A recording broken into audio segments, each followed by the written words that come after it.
Yo, in the chat, give me a hell yeah if you feel that you can whoop somebody else's ass. Are we doing this? Give me a hell yeah. Hey, that don't mean shit. You gotta go out there and do it. Talk is cheap. Oh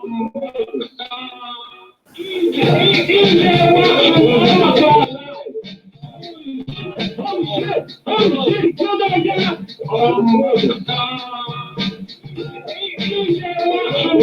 god, oh shit, kill that guy!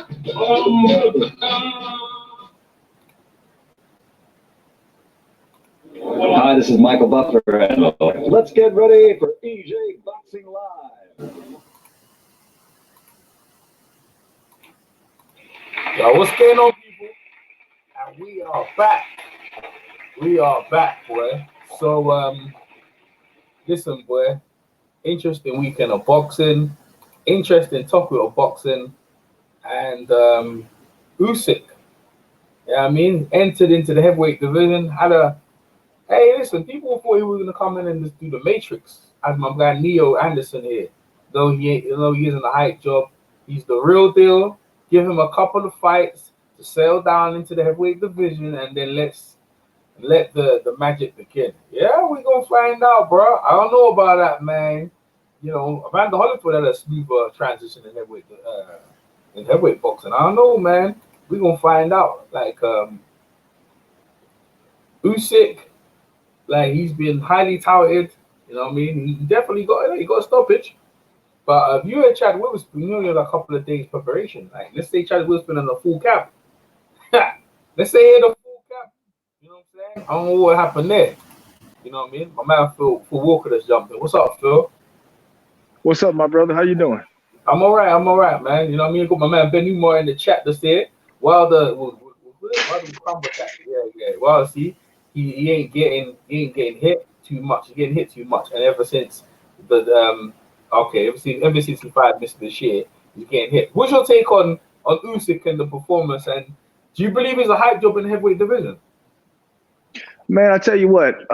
Now, I'm not gonna necessarily say a hype job because, of course, we know that Usyk has proven himself just with the short time he's been a pro. But in the heavyweight division, yes, I do think at the moment, I don't know if it's necessarily a hype job, but I think it's a bunch of excitement for absolutely nothing. For me, he has to at least show me something in the heavyweight division before I say, okay, this guy may be a force or this guy may be able to make some noise within the heavyweight division. Based on his performance last night, and I will give him the benefit of the doubt because he is coming off an injury. But like I tell people, he's coming off injury, but last night Witherspoon didn't even get a training camp. So, I mean, at the end of the day, he was going in there fighting against a guy who's been very inactive, is the heaviest he has ever been since he's been a pro. And of course, you coming in injured, but at the end of the day, man, you still didn't outperform this guy like you should have. You supposedly supposed to be classes above this guy, and I don't know if you wanted to get the rounds in or what. But I mean, for the time being, I think the hype should hold off on Usyk until he proves himself in the heavyweight division. I'll be honest with you, right? And I know the cruiserweight, yeah, and everyone said he was undisputed. But did he face the best in the cruiserweight division? Did he really? Because I know my man Guillermo Jones was down there and he beat Dennis Lever. Yeah, we know Marco Huck and Dennis Lever had a great fight, but they were in their prime, right? But did he face the best? I mean, in that tournament, did they have all the best? They didn't have Daradola, who knocked out what's his name, Vivo Kabayashi. He wasn't in the tournament. And what about my man Junior Carbo? What about him? He wasn't in the tournament either. So like these guys, in my opinion, they was like everyone knows in the heavyweight division. So at least Tony Bellew faced him, but Tony Ferguson faced Junior Carbo a year later. But the Daradola and definitely Junior Carbo, Guillermo Jones, Dennis Leverman, he never faced them. They were like the premier number one guys in the cruiserweight division. Right now, he definitely, they say he cleared out the division. That's all right, cool. But bro, Chad Witherspoon is a good heavyweight. I ain't gonna lie, I like Chad. He's a competent heavyweight. And everyone said like he was they were surprised. I don't know what they were surprised about. The fact of the matter is, yeah, listen, listen, people will hype you up into that position, but boy, you're gonna have to fight. And going straight in against Chapman with no training camp, his corner stopped the thing. But people are not impressed. They ain't impressed, and people ain't easily trying to say them. Evander Holyfield had a great debut in his debut, a great debut. But wait, people say give him a couple more fights against who though? You know what I'm saying? Like the heavyweight division is not exactly. I don't know if it's like 15 deep. So let's see. Raphael Dawkins, where you at? I gave you a link. Let's jump in. So we wrapped. You know what I'm saying? You know what, EJ, and this is my opinion right here. I think if Usyk knew he was going to move up to the heavyweight division, what he should have did was he should have fought Tony Bellew at heavyweight instead of asking Bellew to move down to cruiser.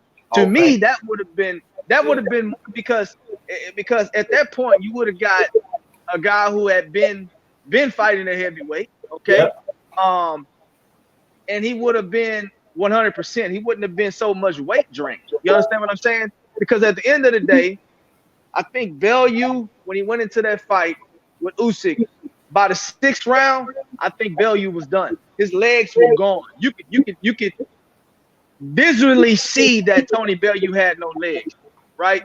So I think that would have been a better gauge if he just would have just fought Bellew at heavyweight. That would have been a good introduction into the heavyweight division, okay? And he would have fought somebody who not necessarily had proven himself, but who had some experience in the heavyweight division, in Tony Bellew. Well, David Haye had more experience. Tony Bellew really only fought David Haye, and David Haye, it was David Haye. Like, but he was. I say he fringe because David Haye was a heavyweight champion. But they were like the outskirts. I say like a Roy Jones type of thing. You know what Roy Jones? You know what I mean? Like James Toney made inroads. You know what I mean? James Toney made inroads in the heavyweight division, and like Usyk, I ain't gonna lie, he made inroads in against Chazz Witherspoon. Heavyweight. Not necessarily got a big power. Mr. B, I know what Mr. Bashir is looking at, right? They're looking at him. He's very skillful, and I can see all that. But what we're talking about is him getting hit. And look at his face against Wilder, and his hands up high. Wilder's gonna shoot that right hand straight down the pipe, and then the Usyk gonna know what time it is, bro. You know what I mean? He gonna know what time it is. Yeah, he definitely he's got decent power though, because he put Witherspoon down, but he, like you said, he didn't have a training camp.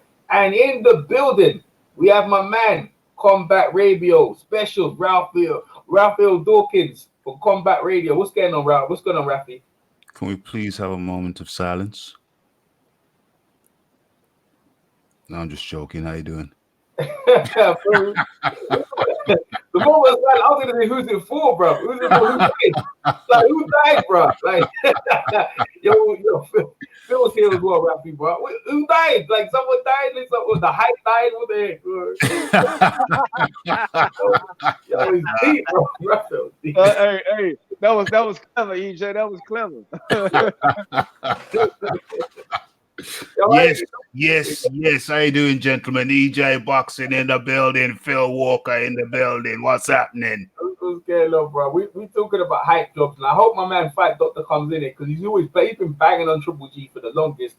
But we gonna bang on Usyk, and I like Mr. Bashir, but we gonna bang on him, bro. We gonna bang on him because he come in and already in Sky Sports and he's calling out Wilder. I know Eddie Hearn's on it because he wants another protector, and he's looking at Usyk, but bro, he don't look like he gonna be protecting no one, bro. By himself. What's your take on his performance, and how do you like Usyk making inroads in the heavyweight division, Mr. Dawkins? Well. There's a lot of YouTube controversy about this fight last night. A lot of YouTube controversy.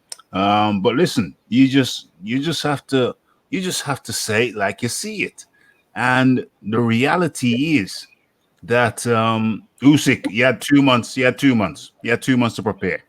Your man there, Chazz Witherspoon, he had what, 4 days? Mm-hmm. He had 4 days. And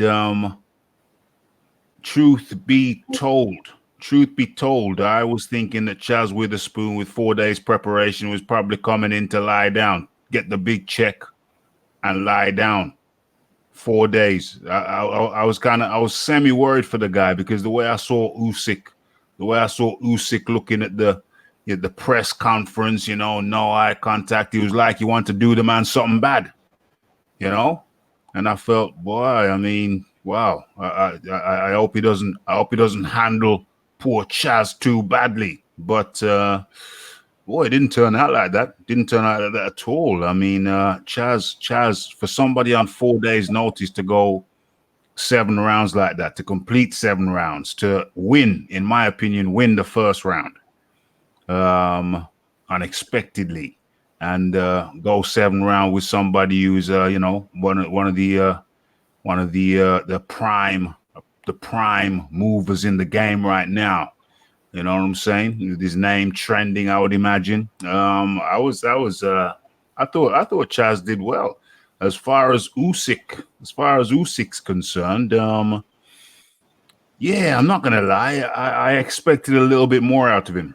Truth be told, I expected a little bit more out of him. I mean, on the plus side, he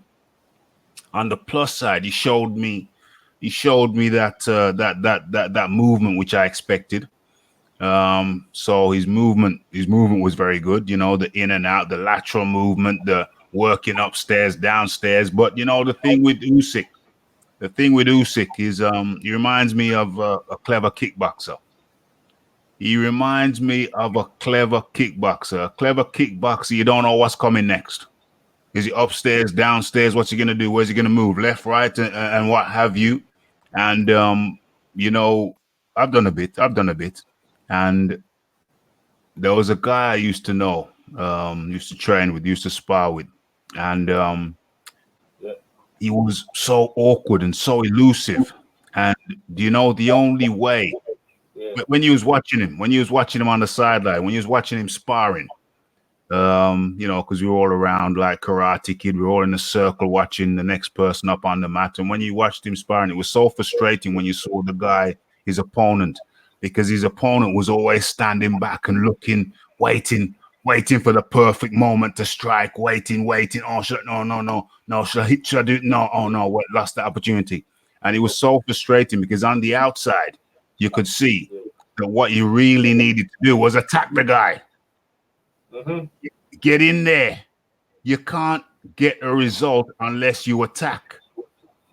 And the problem that I can see with certain people fighting Usyk is that they're waiting for the perfect moment. They get dazzled by the movement. A snake, when you're watching a snake move, a snake dance, and you're waiting for a particular moment, you can't do that with them guys. You can't do that. You have to perhaps go for the body. Forget about going for the head. Go for the chest. Go for the biggest body mass trunk that you can get. Even go for the belly. Go for the belly. Go for the chest. Go for the ribs. But you cannot wait for the perfect time with them kind of guys. You just have to attack.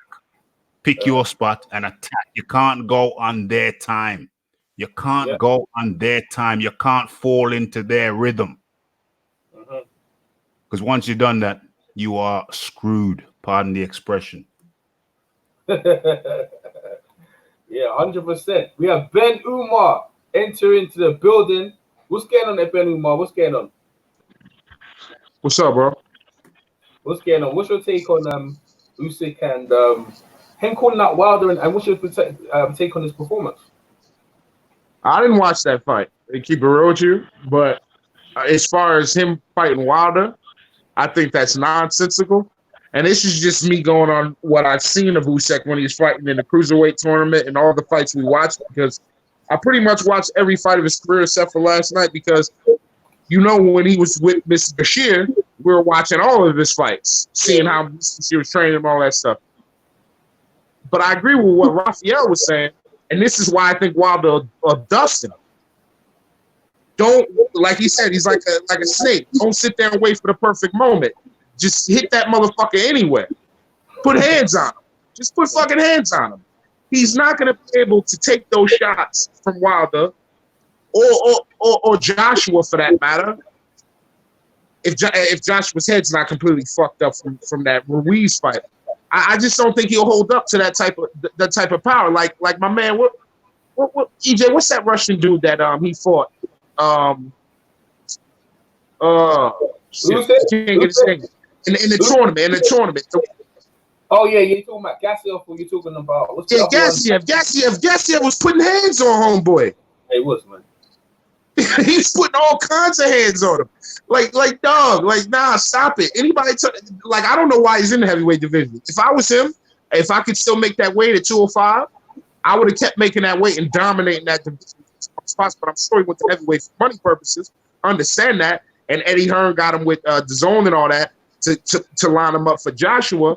But Joshua will knock this dude the fuck out. I just don't think he's gonna hold up to them shots, honestly. And I don't think his footwork is as good as people, think it is at the heavyweight division, because at times his footwork is good. He walks himself into shots, and when he walks himself into one of those heavyweight shots, it's gonna be all over. Yeah, I'm not gonna lie to you. I just I watch him and I say to me, bro, you're not elusive as you think you are. You know what I mean? You definitely can hit, and it's like accumulation. He can wear people down. But what we're talking about, like Fury and all them guys, them good boxers, they all look good, look pretty. But the heavyweight division, bro, you can be hurting Wilder. Even let's say you can get Wilder down and get overconfident, want to shoot right down, lick you in your chest, stun you, and then here comes the left hook, right hand, boom, boom, boom, and how are you gonna deal with the windmills? You know what I mean? How you gonna deal with the windmills? Yeah, the windmill, the Alabama windmill. How you gonna deal with those? What you gonna deal with the windmills, bro? You know what I'm saying? Even AJ, yeah. Yo, even AJ's different, He's different. AJ, because the thing is, AJ lost against Ruiz, right? And AJ's probably might learn in the next fight to be more patient. You know what I mean? And he does hurts, bro. You know what I mean? Like Usyk is like, bro. You know what I mean? Like, bro, dudes are just looking for another dude out here to come in and hype him up. Sky Sports have got behind him as the next dude, but bro, Witherspoon wasn't about. Someone told Witherspoon wasn't blue. Witherspoon burst the bubble. Witherspoon was like, yo. And Witherspoon said, like, I knew I couldn't do the distance with him. I was just looking to knock him out. And Witherspoon put some lever on him, bro. He put some lever on him. He was like, yo. Hey, listen, think about Witherspoon ain't even that fast, though. He ain't even fast. Wilder's faster than AJ. Ruiz is definitely faster than him, bro. Listen, man. But his confidence comes from being in Vladimir Klitschko's training camp and sparring with some of the best heavyweights. Because they remember when he was an amateur, that's where he's coming from. You know what I mean? But that was sparring with. Yeah, I was just about to say, that's sparring. Yeah, that ain't a fight. Yeah, with different size gloves and stuff like that. So that's where his confidence comes from, and having that good old sparring. But now you're a pro. Not everyone wants to be in your training camp. And at the end of the day, yeah, everyone wants your spot. You know what I mean? Witherspoon can come back and like have a good fight from that, because. But say he makes. I'm gonna use Wilder and Joshua for example, because let's say their feet are slower than his. I'm not sure it is, but I would say AJ is. But so say he makes them look stupid for 3 or 4 rounds. But as long as, like Raphael was saying, you keep touching this motherfucker, he's gonna slow down. And that banger comes, he's gonna go to sleep. I don't care what nobody tells me. Like Fury had, but Wilder landed the bomb, and if Wilder lands that bomb on your man Usyk, he ain't getting back up like Fury. Fury weighed 260 pounds. He got a little bit more in him to absorb that shot. This dude's not absorbing that shot. I don't care what nobody tells me. Yo, even Big Baby and Dillian White, they go good shot him because they could absorb quite a bit. Dillian can take some shots now, and they ain't no one's lying down for this dude out here, bro. They ain't lying down. Nobody. Everybody gonna bring it to him. Yeah, everyone will bring it to him. You guys can jump in at any time, into the conversation. Yeah. I like the Dillian fight. I like the Dillian fight. Dillian is a walk forward guy, and it don't matter how much your man there Usyk kind of floats around. Dillian will still be walking him down, and yes, he will take a shot, but he can absorb a shot. He can afford to take a shot, because let's face facts. Your man there, Usyk, he doesn't strike me as the most powerful type of guy. So that means Dillian taking a shot and walking him down. What's his nickname? The body snatcher. Yeah. the body snatcher. He's gonna go to the body, head, catch anything that he can catch. You know what I'm saying? And I think that's the recipe. That's the recipe with Usyk. Don't get me wrong, he's got good movement. But if you stay on him and if you're looking to catch him at all times, then that changes the equation. 100%, man. 100%. I just like, Great. No, I mean, last night, just like everybody said, just want to reiterate a couple things.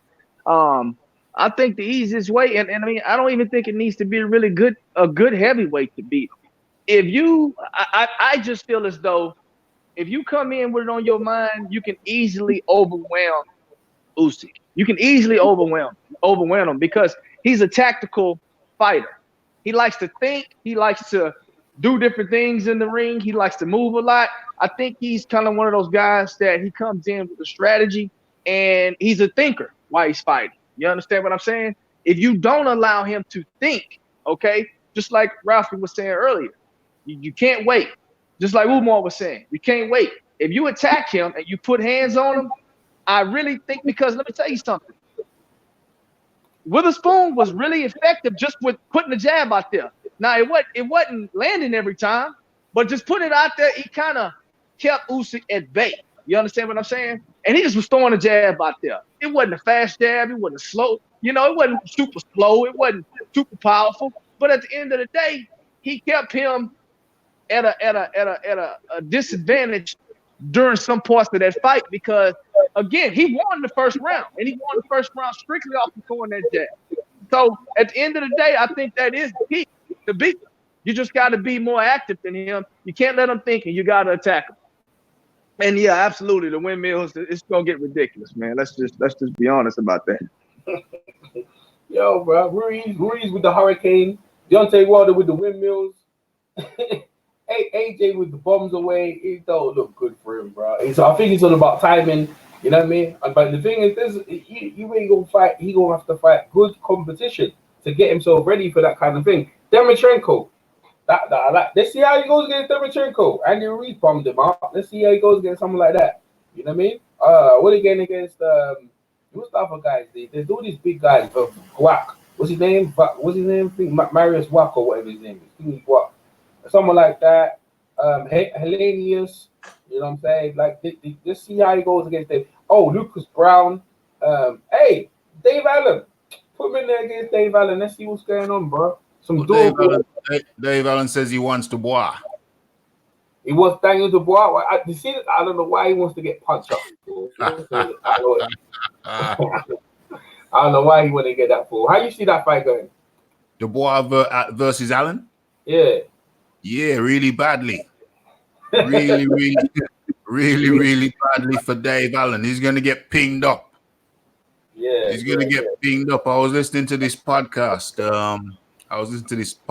It was an old one about a year or so ago, and I can't remember the guy's name. He's a 6'7" mixed race guy, northern guy, English guy. He trained with Deontay Wilder when they were both over in camp with Klitschko, and he also trained out of the Brendan Ingle gym. And he said that he's retired now. And he said that when they were training together at the Ingle gym, him and what you call him, Dave Allen. Ingle used to say, Dave Allen's mad. Sometimes he'd go in there without the headgear and without the gum. You know, you'd be sparring, and then halfway through sparring, he'd turn around. Dave Allen would turn around and say, I haven't even got my mouthpiece in. And he said Dave Allen would take some licks to the head, and he was like, he was enjoying it. But Ingle said that guy won't last. That guy won't last because he just acted as if he was impervious to damage, even though he's taking these licks to the head. And that was years ago. So yeah, Dave Allen, man. Dave Allen. I'm not mocking him, but I don't think he's mentally he's fully compassed mental, because there was a time in his career where he just thought toughness was enough. And I'm afraid toughness is not enough. It ain't enough. It's not enough, and it's not healthy to be taking them licks to the head. But hey, listen. Hey, if anyone wants to put it on, he'll put it on, man. Was that PMC? PMC as well. We got a full house today, boy. PMC King. What's going on, PMC? Yo, can you hear me? Yeah, loud and clear, bro. What's your Yo, take what's on up, Usyk? Yeah. Oh, you're saying you're sharing a shout out to everyone. Yeah. PMC, what's your take on Usyk's performance? Is he a hype job? I wouldn't say he's a hype job. It's just more than he can chew, as far as but then again, I Chazz Witherspoon. I mean, he was doing. I thought he was gonna. If anything, he would probably get like an early stoppage. But when he was landing those right hands, Usyk was like taking a step back. I was like, yo. So I was kind of surprised that he was taking a step back, and he was feeling those punches. Mm-hmm. But he did a great job, taking his time and allowing Chazz Witherspoon to slow down a little bit so he could use his speed and everything like that. So, but the fact that he didn't knock him out or anything like that, I think that's the issue. You know what I'm saying? I think that's a big issue because you had Seth Mitchell, who's like a novice pretty much, and he weathered the storm and got the knockout versus Chazz Witherspoon. You know what I'm saying? He ain't got nearly the pedigree as Usyk. So, yeah, he ain't got that power, man. He didn't have it at cruiserweight either. So it's whatever, man. We'll see. We'll see. I mean, he has to go 12 rounds with a lot of these guys. But if they hit him and if they're able to walk him down and go to the body, something that Witherspoon didn't do, then he'll probably have some trouble, man. I got a question for the panel. Joe Joyce, Oleksandr Usyk rematch. Who wins? We'll go with PMC first, and then I'm gonna go down the panel. You said Joe Joyce? Yeah, Joe Joyce. Yeah. I'll pick Joyce by knockout. That's the only way you can pick him. By knockout. That's it. He's so slow and cumbersome. He's so slow and cumbersome. But I don't think Usyk ain't got the power to stop him. He ain't got the power to stop Joe Joyce. You got Joe Joyce beating. Yeah, by late stoppage. All right. Behind on points. That's what I got. All right, Benuma. I'm right here. Yeah, Oleksandr Usyk rematch Joe Joyce in the professional ranks. How you think it goes?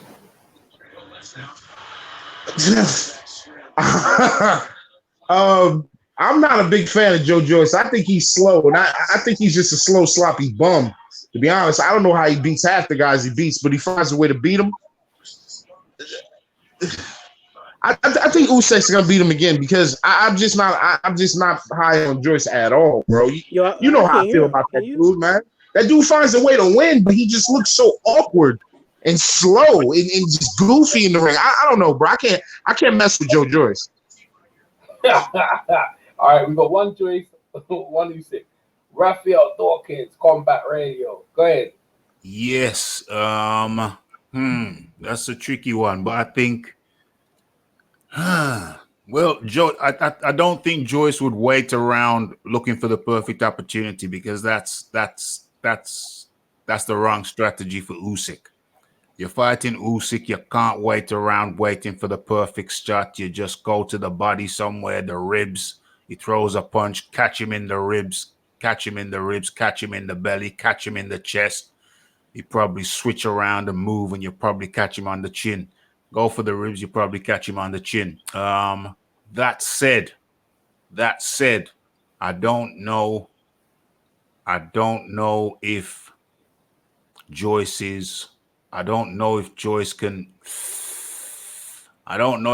can deal with the angles. But on the flip side of that, Joyce keeps walking his man down. So it's a tough one. It is a tough one, but I'd have to give the edge to Usyk. Mm-hmm. All right. So that's 2 to Usyk, 1 to Joyce. We go Phil Walker. What's your take?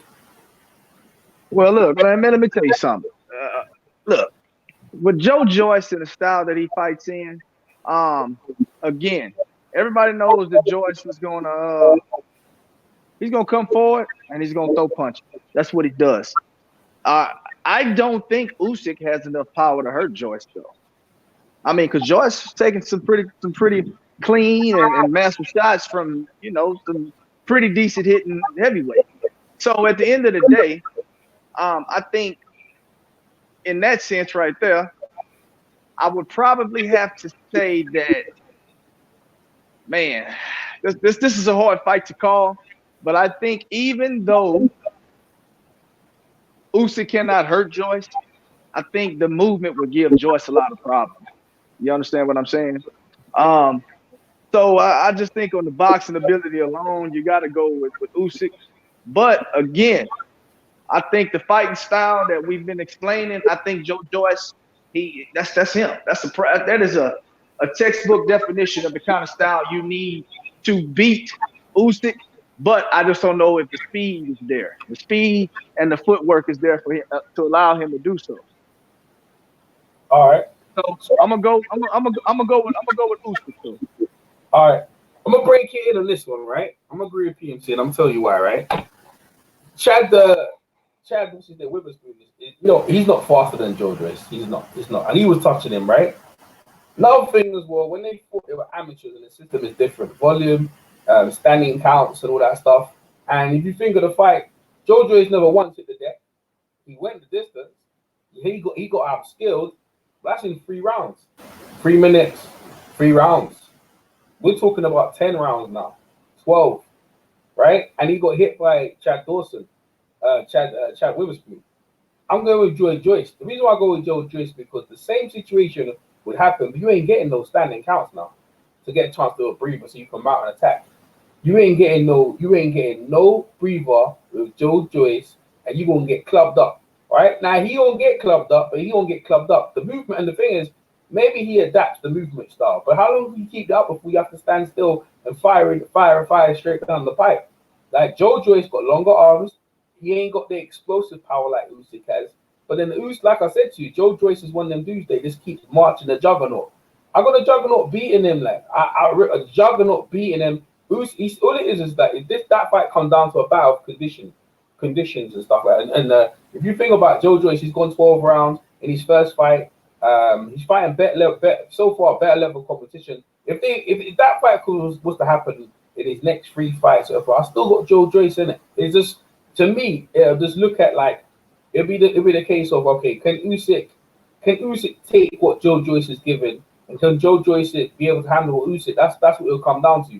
And in my opinion, I know Joyce can get hit and get hurt probably, but I'm telling you, it'll just keep coming, and eventually he'll grind him down. It'd be more or less like the Gassier fight, like Umar brought up, that kind of thing where you're in there in that pocket, but Joyce is bigger, he hit hard, and he'll be coming right down the pipe. You see Usyk's face busted up, blooded, both of them probably busted up. But at the end of the day, if it comes down, I'll go Joyce in that one. I just feel like Joyce will have the beating of him in that fight, and here I'm saying to prove in the rematch. Like I say, he has something to prove. Now, would Usyk take that fight? I don't think so. He's all talking. They're already fast tracking him, He's #1 contender already. Like, I understand because you're undisputed cruiserweight champion. In my opinion, you still didn't fight the best cruiserweights. In my opinion, who wasn't in the 2-lot tournament?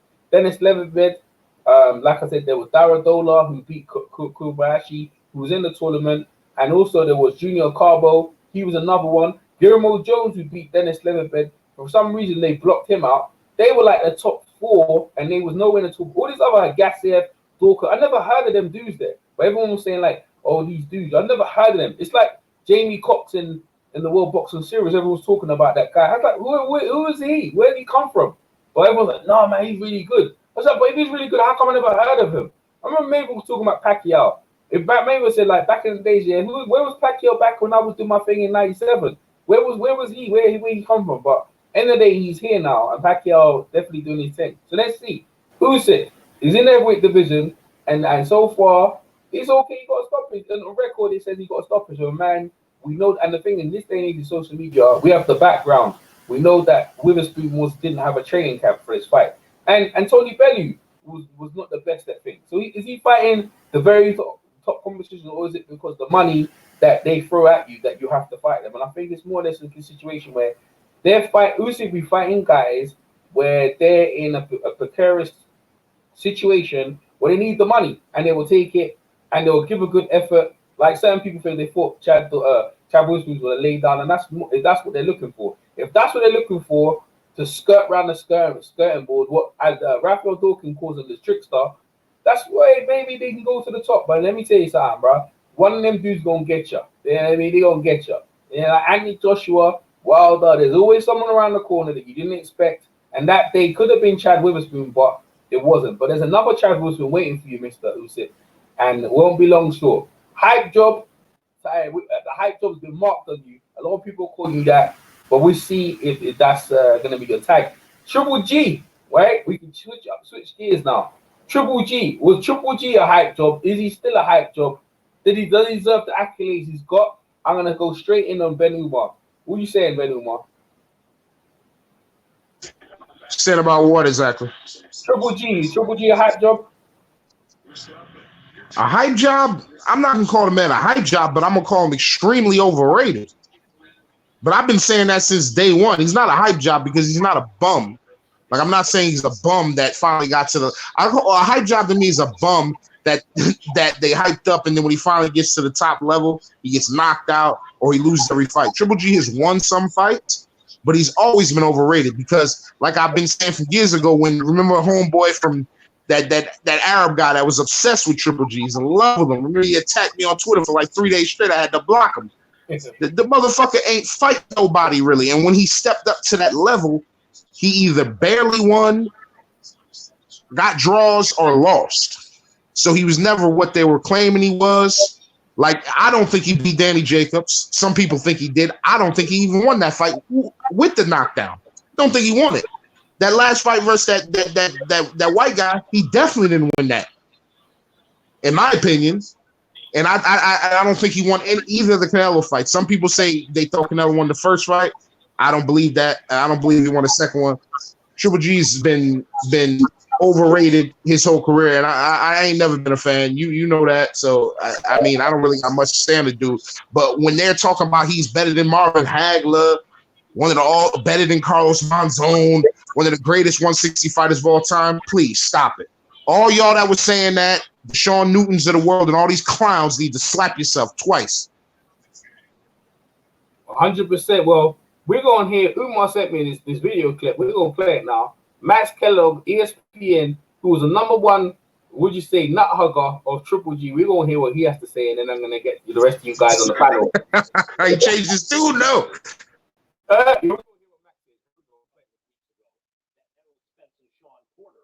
Gave their fight of the year candidate submission, right? And this past Saturday night, Triple G and Derevianchenko submitted theirs. While not contested, Got to turn up the volume, EJ. Level of Spence Porter, at least defensively. Even more punishing punches. It's not loud enough? You're going to have to start that again, EJ, and turn it up. Oh, okay. Well, hold on 1 minute. Maybe that might be doing my mic. 1 second. That's as loud as I get. Hold on 1 second. Let me see. No, but play it in the mic, though, because... Well, you guys couldn't hear it? Couldn't really hear it. Okay, 1 second. Let me try this again. 1 second. I'll try it over here. 1 second, guys. Where is it? I have no idea. Hold on, let me see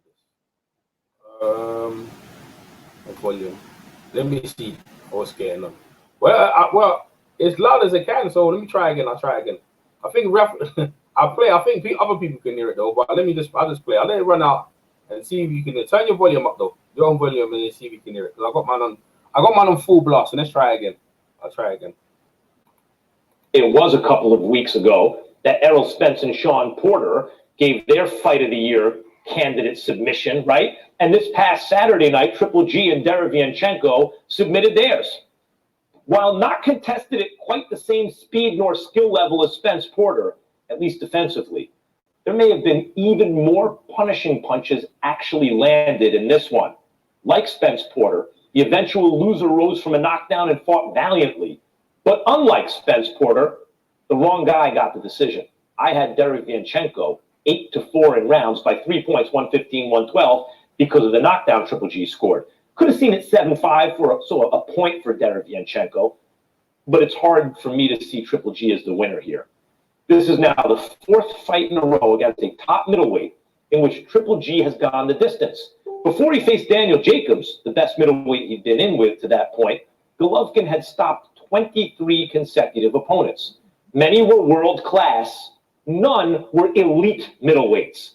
Soon as he started facing the best in the division, the very best, the knockouts stopped. Even the winning has slowed down. Jacobs was close. Thought Triple G won the first Canelo fight, but was given a draw. Thought he lost the rematch, and the judges agreed. So including the Derevianchenko fight, Triple G is now officially 2-1-1 with no knockouts in his last 4 fights against top middles. The only fights against the cream of the 160-pound crop he's ever had in his entire professional career. On my unofficial card, he's 500 against those top guys. Yes, sandwiched between Canelo and Derevianchenko, Triple G knocked out Steve Rolls, who was undefeated but not considered on this level. But even Rolls seemed to have an easy time landing his own big shots. And that was always the question about Triple G. Did he look like the boogeyman because he was fighting inferior opposition, and as soon as he stepped up, he got exposed? Or was it simply a shame that he couldn't land big fights when he was in his prime, and that by the time he did land those big fights, he was framed as overrated because by then he was too old to show what he could have really done once upon a time? The most unsatisfying, but probably most sensible answer is it's some of both. I've been accused of shilling for Triple G when I was at HBO. Never did. Thought he was the best value for your entertainment dollar in the entire world back then. But I never had him as the best pound-for-pound fighter. I don't think I even ever had him as high as number 3. He hadn't proved it yet. But I admit, I suspected, when given the chance, he'd make a good case. Not as good a case as Floyd Mayweather or Manny Pacquiao or Andre Ward, but better than, say, Canelo, who I expected him to beat convincingly. Looking back, he never did prove it. And looking ahead, I don't think he ever will. Nevertheless, Gennady Golovkin is still an excellent, if aging fighter, still makes terrific fights, and is in a weight neighborhood that offers some excellent opponents, provided Team Triple G is willing to get in there with him, with them, those top opponents, and not simply wait for a third Canelo fight that may never come. I hope everyone heard that as best as you could. But Max has jumped off the bandwagon. Max Kellerman has jumped off the bandwagon. Yeah, it's good. Max Wagon has jumped off the bandwagon, and he doesn't believe Triple G is that guy no more. Is he the best value fighter? Let's go down the panel because we was asking. Raphael Dawkins. Yeah, that was loud and clear, man. That was loud and clear. Triple G. Well, he beat Canelo, for my money. He beat Canelo in the first match. And so if Canelo is up there as a pound-for-pound guy, and Triple G beat him, which he did in the first match, in my opinion, then you have to say at the very least that Triple G, in my opinion, is high level. There's no doubt he's high level. However, I believe that Jacobs beat him. Mm-hmm. So, you know, What about Dermachenko, the fight recently? You believe he beat him as well? Dermachenko, I believe Dermachenko edged him. That's two losses against even though he got the wins. That's 2. Yeah. And he dropped Dermachenko in that fight as well, and he looked like he took a nice beating. Yeah. So Triple G, for my money, he is a high-ranking guy. As for him beating Marvelous Marvin Hagler, probably my favorite fighter besides Ali ever. No. What was your specific question? I was saying to you, like, is a hype job. My question is, he's a hype job. Is he a hype job? Because the thing is, yeah, you got to understand. See what you mentioned, Marvin Hagler. They compared. They said he's better than Hagler, better than No.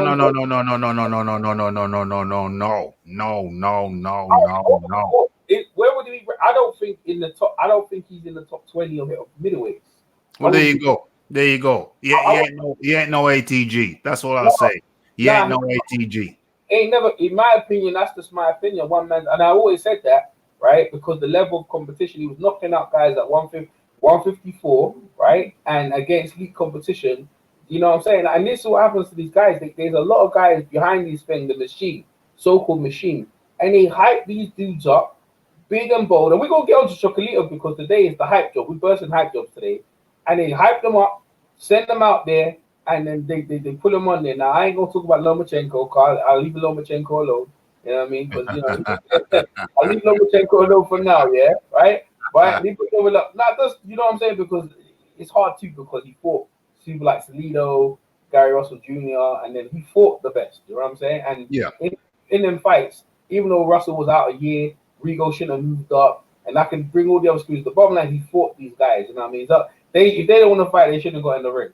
But this Triple G guy, it was bad, bro. It was. But if you talk like these people, and they're all gone now. By the way, all these people have gone. The bandwagon's gone. The the mouthpiece has gone. The mouthpiece behind him, the one who said black fighters don't sell, Abel Sanchez, he disappeared. He's scurried off back up to the mountains, and now Triple G has been left now out naked. Max Keller jumped off the bandwagon. The man is stripped naked. And now, bro, here comes the criticisms. And it's funny because Jonathan Banks with him, and now all of a sudden he's getting criticisms about his opponents. I mean, I never heard of Derevchenko before the fight, but go on. Yeah. He ain't no ATG. He got beat by Jacobs.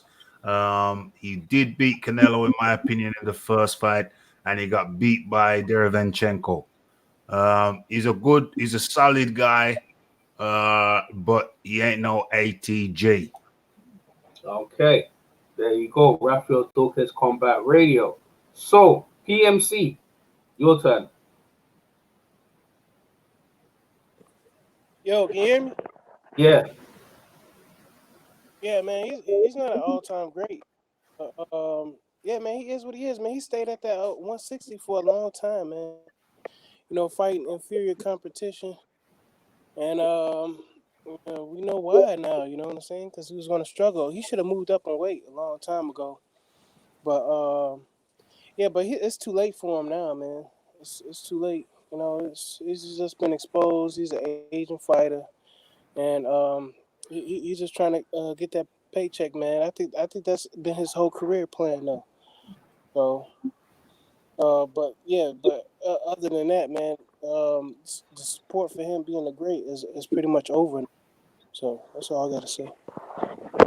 Yeah, and sorry, I forgot to add. Why is he not fighting your likes of Saunders and Andrade?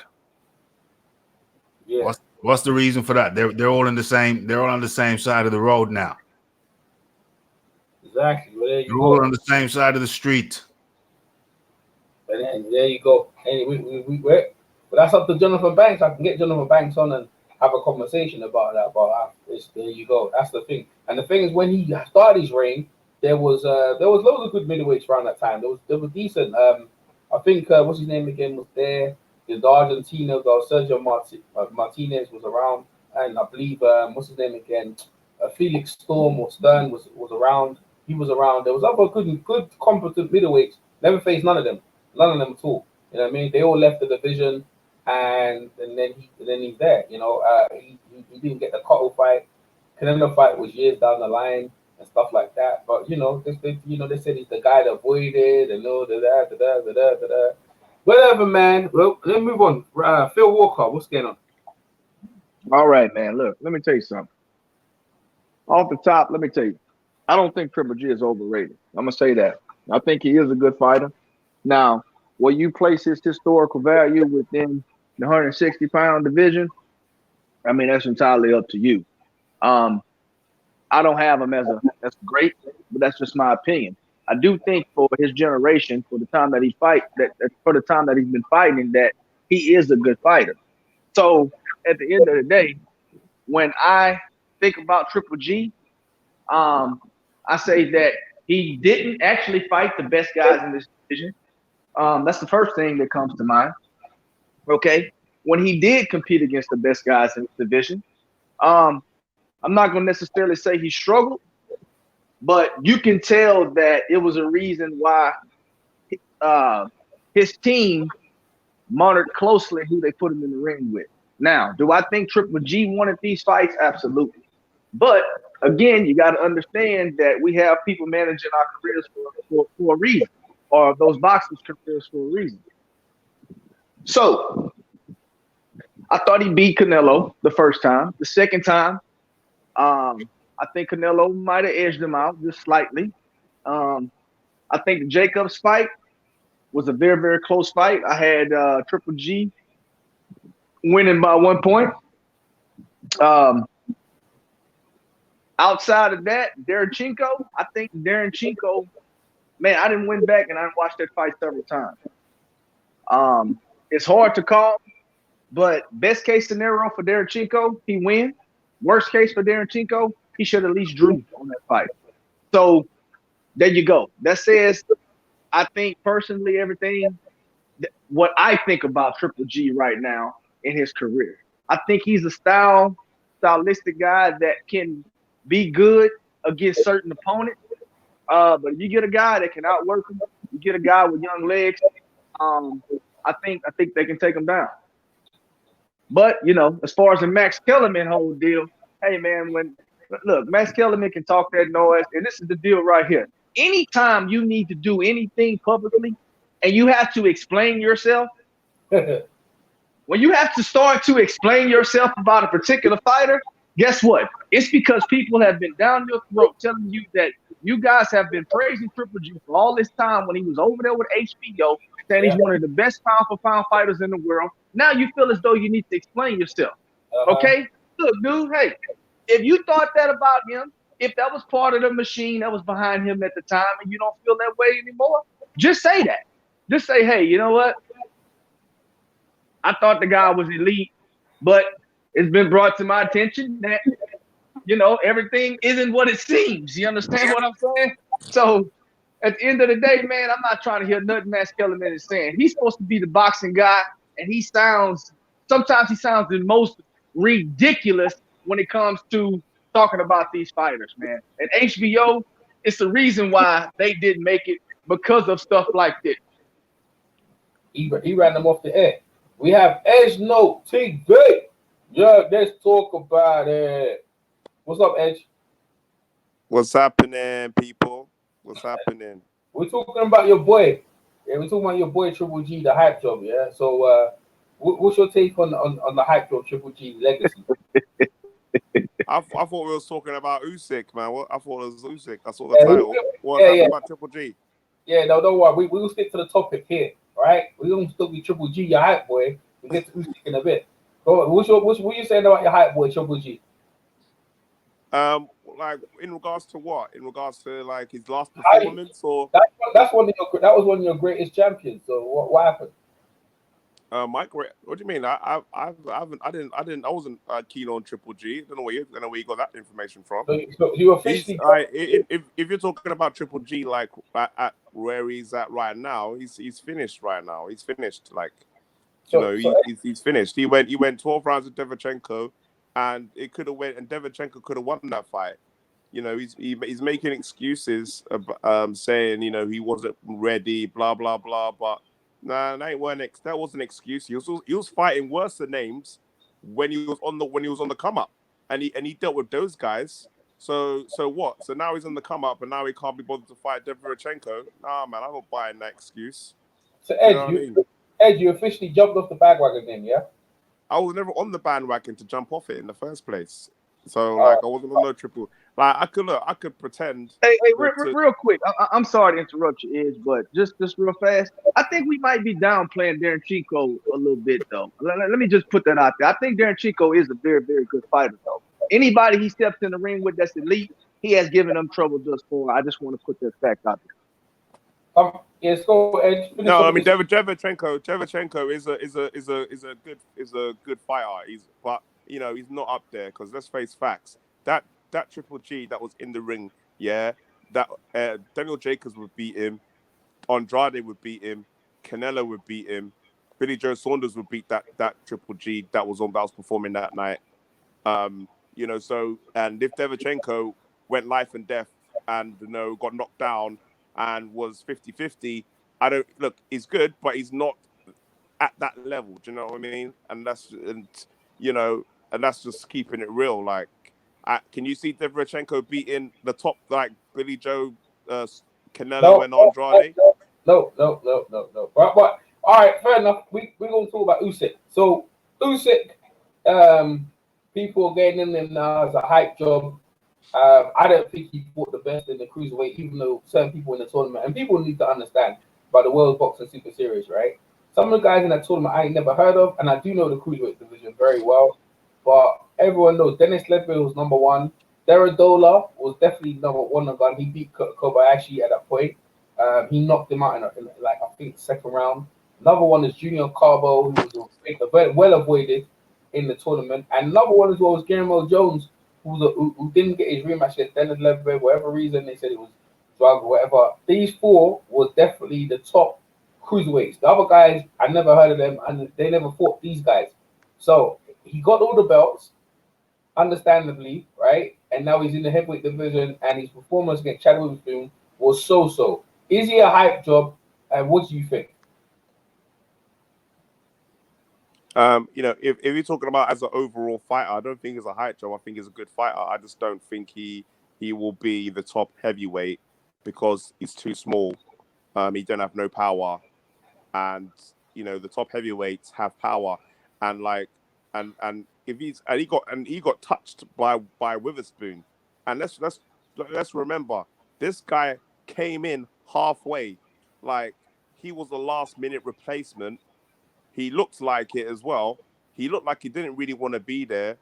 And, he got touched a number of times and he went 7 rounds with him. And the only reason why Witherspoon's quit was because he was tired, not because he was hurt. So, and you're thinking, this is Witherspoon. If this was Wilder, if this was Joshua, if this was Dillian White, somebody else, then Usyk will be in deep trouble. Deep trouble. All right, so let's move on now.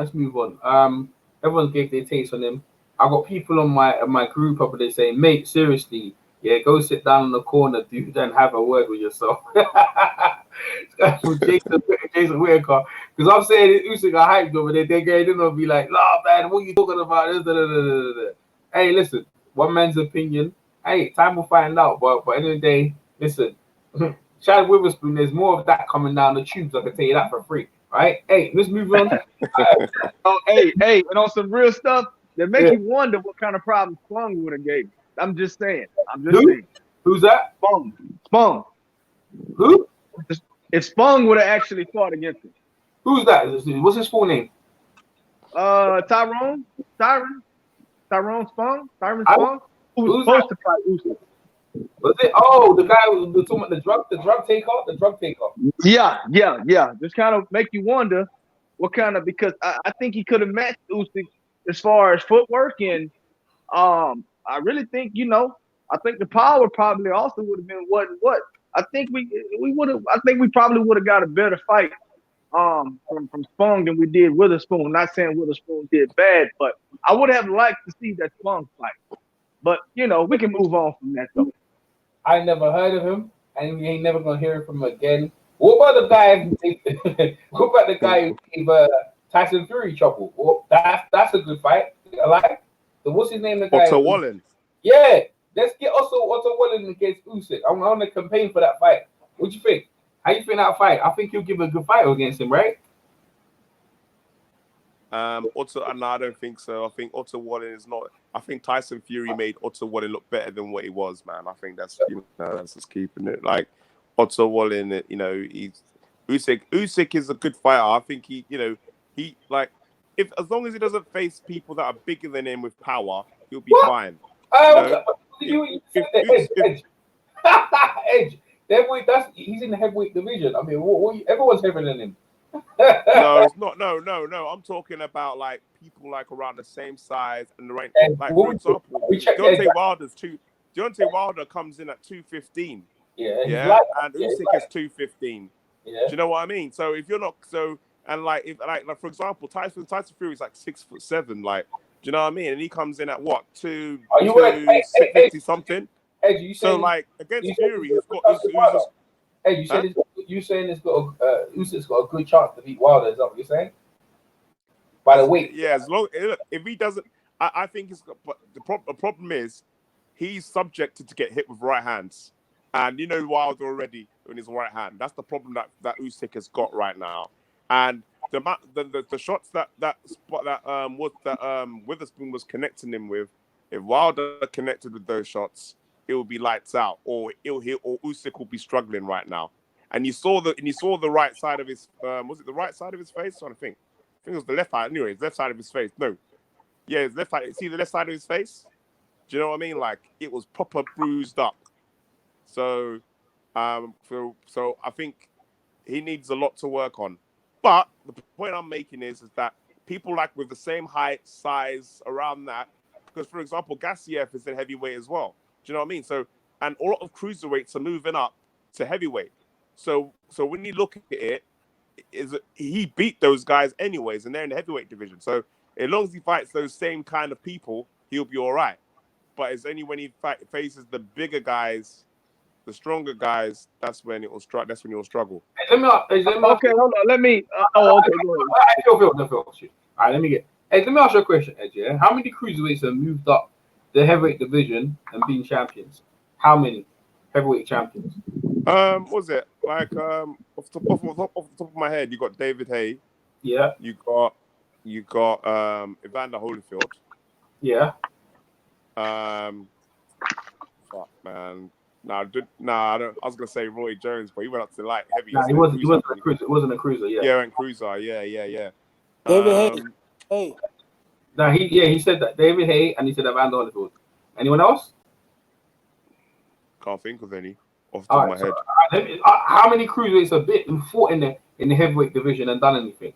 I got people like the Nigerian guy the other day. What's his name again? The one who fought Ortiz. You know what I'm talking about? He's got a deep voice. Look, thingy Coyote. Is it Victor Coyote? Yeah. Yeah, him. He never got a belt. No, and I'm trying to tell you how many heavyweights have moved in the division. Ain't never did anything. Steve Cunningham. But this is what I'm trying to show you something. Yeah. You see the thing is, yeah, there's heavyweight division for a region. Only the greatest, yeah, can go in that division. And David Haye was never undisputed. He just got a belt. He got a version of the belt. When he faced the guy in the division, it was a blowout. It wasn't even competitive against Vladimir. It wasn't even competitive, right? Against that guy. That if he beat Vladimir, then I'd say yeah, he was. He got a version of the belt. David Haye got blown out. What's his name again? Cunningham. Tyson Fury beat him, and I can keep going down. All of them moved into the division. Don't mean shit. Right, and I'll tell you about them Gassiev guys. I've never heard of them before they got into the tournament. Right, never heard of these guys. They're undefeated. I don't know who they fucking fought before. They didn't fight none of the guys I heard before. Gassiev, Dorticus, all them bums. Never heard of these guys. There, they were hyped up, put in the tournament, and Usyk there to knock them all down. Which he did. He was the favorite, and he ran right through them. Now he's in the heavyweight division, and I'm telling you, even if the bum, like Chazz Witherspoon was dead. Like this guy was out, didn't even fight. He only had like 3 days max to prepare for this guy, and he put a decent performance. We're saying this right because we're thinking, what if someone had a full training camp to prepare for him, and they give him down? Then they have to think to myself, right? This is maybe we've gone too far. That's why I call him a hype job. This is why I call him a hype job, not because his previous accomplishments as a boxer. I'm talking about a hype job of hyping himself up to get in the division. And you're going to get that work, bro. He already called out Wilder before he came into the division. So that's why I'm getting. Phil had a question for you. Go ahead, Phil.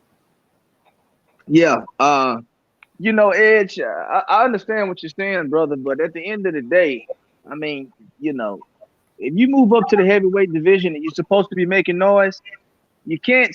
I don't think his size is so much a problem because you can always put on weight the proper way and, still keep your footwork and still maintain your speed and everything. I don't think that's so much his problem. Is the weight, right? He's still new to the division. Okay. I think his problem is just getting hit, man. I just think his problem is getting hit. You know, he said, well, you know, he asked you about Deontay Wilder. He said, well, you know, he's going to have to worry about that right hand. I mean, but let's be honest. Every heavyweight in the fucking world has to worry about that right hand, not just him, right? And then, I mean, so don't downplay Deontay Wilder's ability in the sense, well, if Deontay Wilder didn't have the right hand, Usyk might stand a chance. No. Every heavyweight in the world has to worry about that right hand, not just Usyk. So, with that being said, the top level guys right now, okay? The top level guys. And when we talk about the top level guys, we're talking about Anthony Joshua, we're talking about Deontay Wilder, we're talking about Tyson Fury, we're talking about Andy Ruiz Jr., we're talking about guys like even Dillian White, we're talking about Luis Ortiz, and then you got your other guys, your mid-level guys, your B plus guys, and Derek Chisora, Joseph Parker's, you know, all these kind of guys. I mean, I think he has trouble with each one of those heavyweights. Because again, let me tell you something. Even if he got in there with Derek Chisora, he would lose. I don't think this guy can beat Derek Chisora right now. That's just my opinion.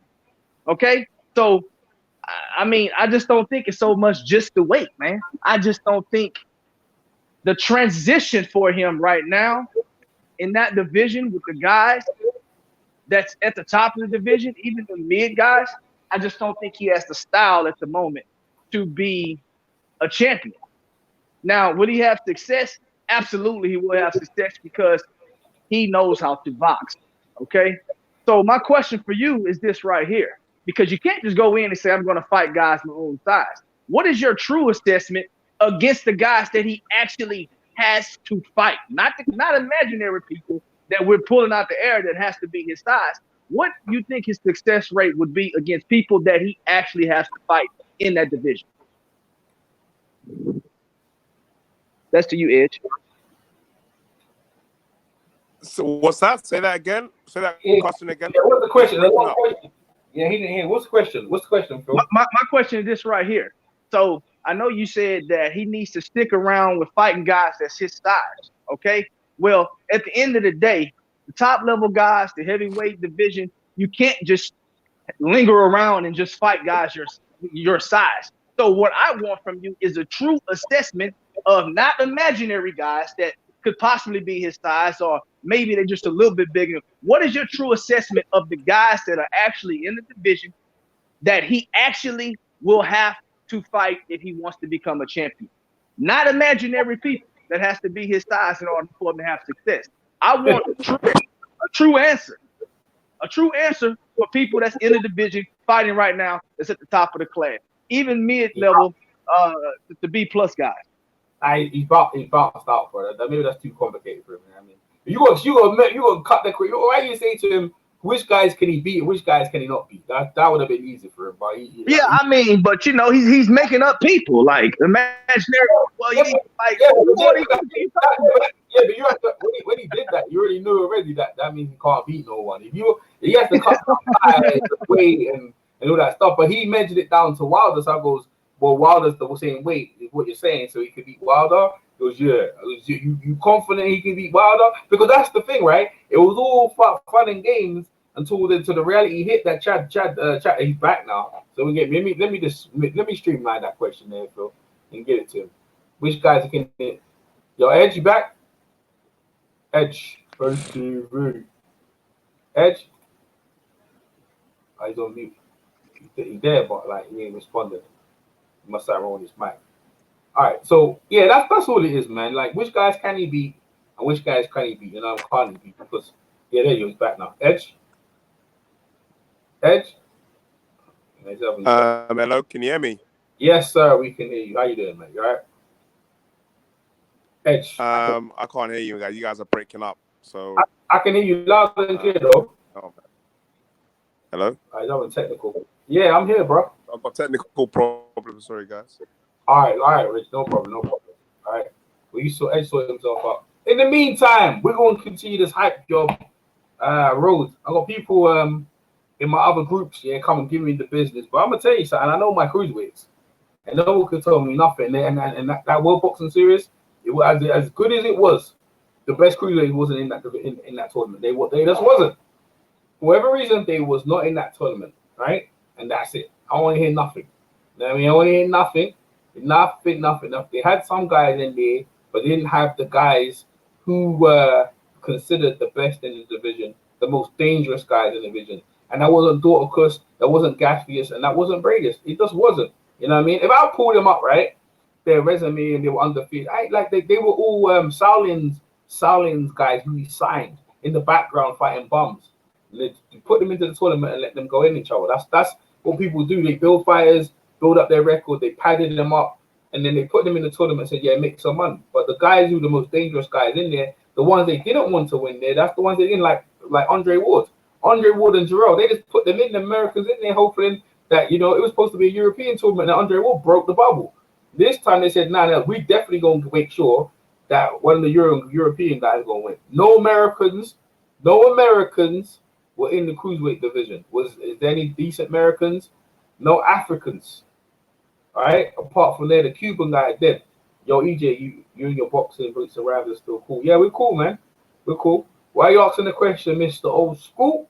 I ain't never heard of you, Mr. Old School, man. We cool, man. I'm cool with everyone, bro. What's the question, Mr. Old School? All right, so I'm saying to you this, right? Boxing, and I enjoy a good scrap. So I'm not going to be one to say, hey, this guy got in the tournament. Nah, I'll just let it play out. Let the guy play out. And I ain't saying nothing. The only reason I bring it up now, right, is because a lot of times they build fighters on beating up skeletons. And they try to do the same with Chazz Witherspoon, and he wasn't about it. That's why we're talking about it. Because he was one of them guys that said, nope, I'm not going to be that guy. He came with a good game plan. He said, well, listen, they caught me. They know I'm not in training camp. They know that already. They probably thought I'm going to lay down. So we're going to go out there. We're going to try and knock him out. And that's what he tried to do. And more power to him. We're going to talk about Chocolatito. That's the PMC's favorite fighter. Start with PMC. PMC, it was Chocolatito a hype job? Who? Roman Gonzalez. Roman Chocolatito. Was he a hype dog? Was he a hype job? I don't think so, man. I think other people were just hyping him up. They moved him up too fast. So you don't think? So you don't think it was a hype? It wasn't because of him, man. I think it was just because of the media, his manager and stuff like that. So no, I don't think so. If he had stayed at his the lower weight class, I think he would have been just fine, man. It just kept moving him up. I don't know why, but chasing but I wouldn't consider him a hype job though. Chasing the money. All right. Phil, go ahead, Phil. Absolutely, he was a hype job. You know what part of being a hype job is? Believing your own hype. The people around you believing the hype. That's why they decided that they want to keep moving Mr. Roman Gonzalez. And guess what? That eventually failed. That eventually led to his downfall. Okay. At the end of the day, I think if he would have stayed at his original weight class, okay, a lot longer than he did, I think he probably would have had a bit more success than not necessarily a bit more success because he was successful. I think it would have been a extended length of success. Okay. At the end of the day, man, he bit off more than he could chew. And you know what happens when you do that? You choke on that shit and you die. And that's what happened to him. That's part of believing your own hype, man. Either it's a thin line between chasing greatness and believing what the people are saying around you. Okay. I think he was poorly managed, and I think that was a contributor to people overhyping him. Okay. But I will say this. I think Roman Gonzalez was a hell of a fighter. I just think that he got besides himself, man. And when you get beside yourself, people will bring you back down to reality real quick. Because at the end of the day, it's boxing. 100%. Well, I'm gonna go in a bit. I'm gonna dig in further from what Phil said, right? So I've been following Chocolito from down that light fly all the way to fly to super fly, and I'm gonna tell you something, right? The dude was never undisputed at any of the weight classes. He did unify the belts down there. I believe at fly unify the belts, but there at light fly he had a great fight with Juan Francisco Estrada. It was a great fight, and it was a close fight. They never had a rematch, but Roman Chocolate was there at flyweight, and I believe he had 2 belts at the flyweight division, right? And Juan Francisco had a belt, and he wanted to unify, right? He wanted to unify the belts, and Chocolate said, no, we're gonna move up. We're gonna move up now. And I was like, yo, why are you moving up for? Juan Francisco Estrada's moved up from light fly into your division. He beat Brian, what's his name? Brian, it's not Brian, sorry, Brian, the Hawaiian Punch. He beat him, right? He beat him, and then to unify to get the belt, and then he beat Tyson Marquez, beat him, another decent guy in the division. It was set. It was all set, and he was mainly fighting that in Japan and not in Nicaragua. For whatever reason, normally fights in Nicaragua. And then HBO comes call him, and he was the flyweight champ. And they said, listen, wouldn't it be better if you move up to super fly and trying to equal Lex Lugrado's record? And the greed and the money caused him to go up the division. But he was getting hit more and more. And I called it from day dot, right? Now, I wouldn't say it's a hype job. Yeah, managed wrong. But the thing is, if you're supposed to be the great and all them things that you're supposed to be, what's in there? That guy from Thailand got robbed against what's the guy, the Mexican guy, the one who was he was another hype job as well. The Mexican guy beat him. He won under kind of a headbutt. I can't remember his name though. But anyway, the Mexican guy beat the Thailand guy. Was Caesar Kid, and he took his belt. Then you're talking about Estrada, huh? No, not Estrada. There's a Mexican guy the one that you know what I'm talking about. You know the Mexican guy that Chocolate got his belt at Superfly. The Mexican. Yeah. You talking about oh damn, bro. Yeah. See, it's so bad. I know you're talking about. You don't remember his name. That's how bad it is, right? But that guy, I remember the whole sequence, right? And that Mexican guy had the belt for like 2 years, and he wouldn't get a title shot. The moment he lost the belt, the WBC, because he was number one contender for WBC for like 2 years, right? Even though he was the previous champion, the moment he lost, they put him as number one contender, and they said Roman had to face him. And everyone, in all accounts, everyone thought Roman was here. I knew that guy was a beast, and I knew he was going to get out. I put money down, and you saw what happened. He beat F out of Chocolito, catching the belt, 12th round decision, and then you saw what happened in the rematch. And he ain't never fought again. Another thing as well, like, now, is it a hype job? Did he make mistakes? Boy, chasing the money and not fighting, not being undisputed. Like, if you're trying to be the best, at least try to be undisputed against the best names in the division. And that's another thing as well. If you look at Usyk, again, he got some names in his division, in the cruiserweight division. They're not the greatest. None of the guys he's faced were Hall of Famers, right? And that's understandable, cool. But he was undisputed. Why don't you stay in the cruiserweight division and cement your legacy, make up the defenses, then move up there maybe? But he's moved up, and this is why I say hype job. You ain't done nothing. If you haven't been boxing long and you've moved so quickly through the division, you haven't got a chance to settle. Now you're in the division where this is where the big boys play, bro. This is where the big boys play. But let's go back to Chocolito, right? Chocolito is there now. He lost, and then since then, where he at? There's no reason why he can't fight. It's not like he's feeling. I know how he's trained and died, but there's no reason why he can't fight. He took the money and ran, and he ain't even back in the division. We had a debate. The average person is about 6 foot, around 6 foot, 5'11", 6 foot. He's like 5'3", Chocolito. We were saying average guy, if they were in the ring with him, they'd beat his ass. And he was considered pound for pound #1 in boxing, and people couldn't get that around their head because it's like, yo, bro, I beat him myself. Or we were the same. He got hit too much. Triple G gets hit too much. Oleksandr Usyk gets hit way too much to be pound for pound #1. Even though what's his name? What's his name again? Canelo. He gets hit way too much.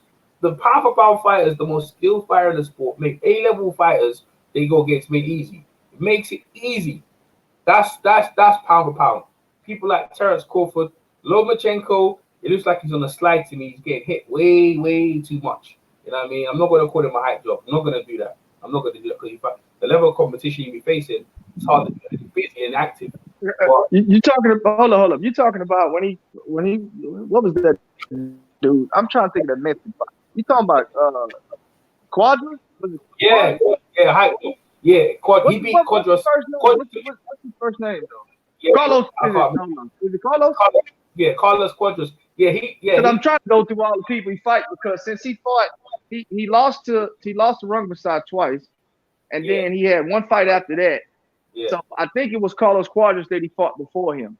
Yeah, he did. And when he beat Carlos Quadros, yeah, he fought the Thailand guy Suzuki in Mexico, and that fight was stopped on a cut, and because they said he was up on points, which he wasn't, right? And Suzuki would start beating the body. He started to beat down the body, had a cut in his face. They stopped the fight and awarded the belt in Mexico City to Quadros, and he didn't give him a rematch. These are all things, corruption going on live in boxing, because the majority of press they're not covering Mexico fighting. Most of the robberies are out in Venezuela, in Mexico, in far. They're big robbery. There's a woman called Alicia Ashley, right? A Jamaican woman, yeah, the only Jamaican woman champion. She used to defend the belts in them areas. They used to blatantly rob her. She used to win every minute of every round, and the judges just gave it to the other girl for no reason. And it was cool. Even Hannah Gabriels, she fought after Castillo. She fought her in the rematch, right? Listen to this, right?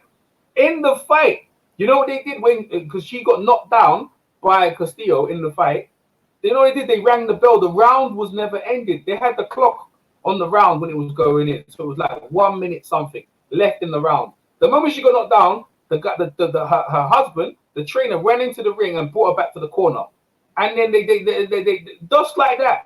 They just like that. The round stopped. I was like, what? What's that? Like, what's going on here? This should be the fucking disqualification. And the fight was allowed to continue. These are the sort of things that happen.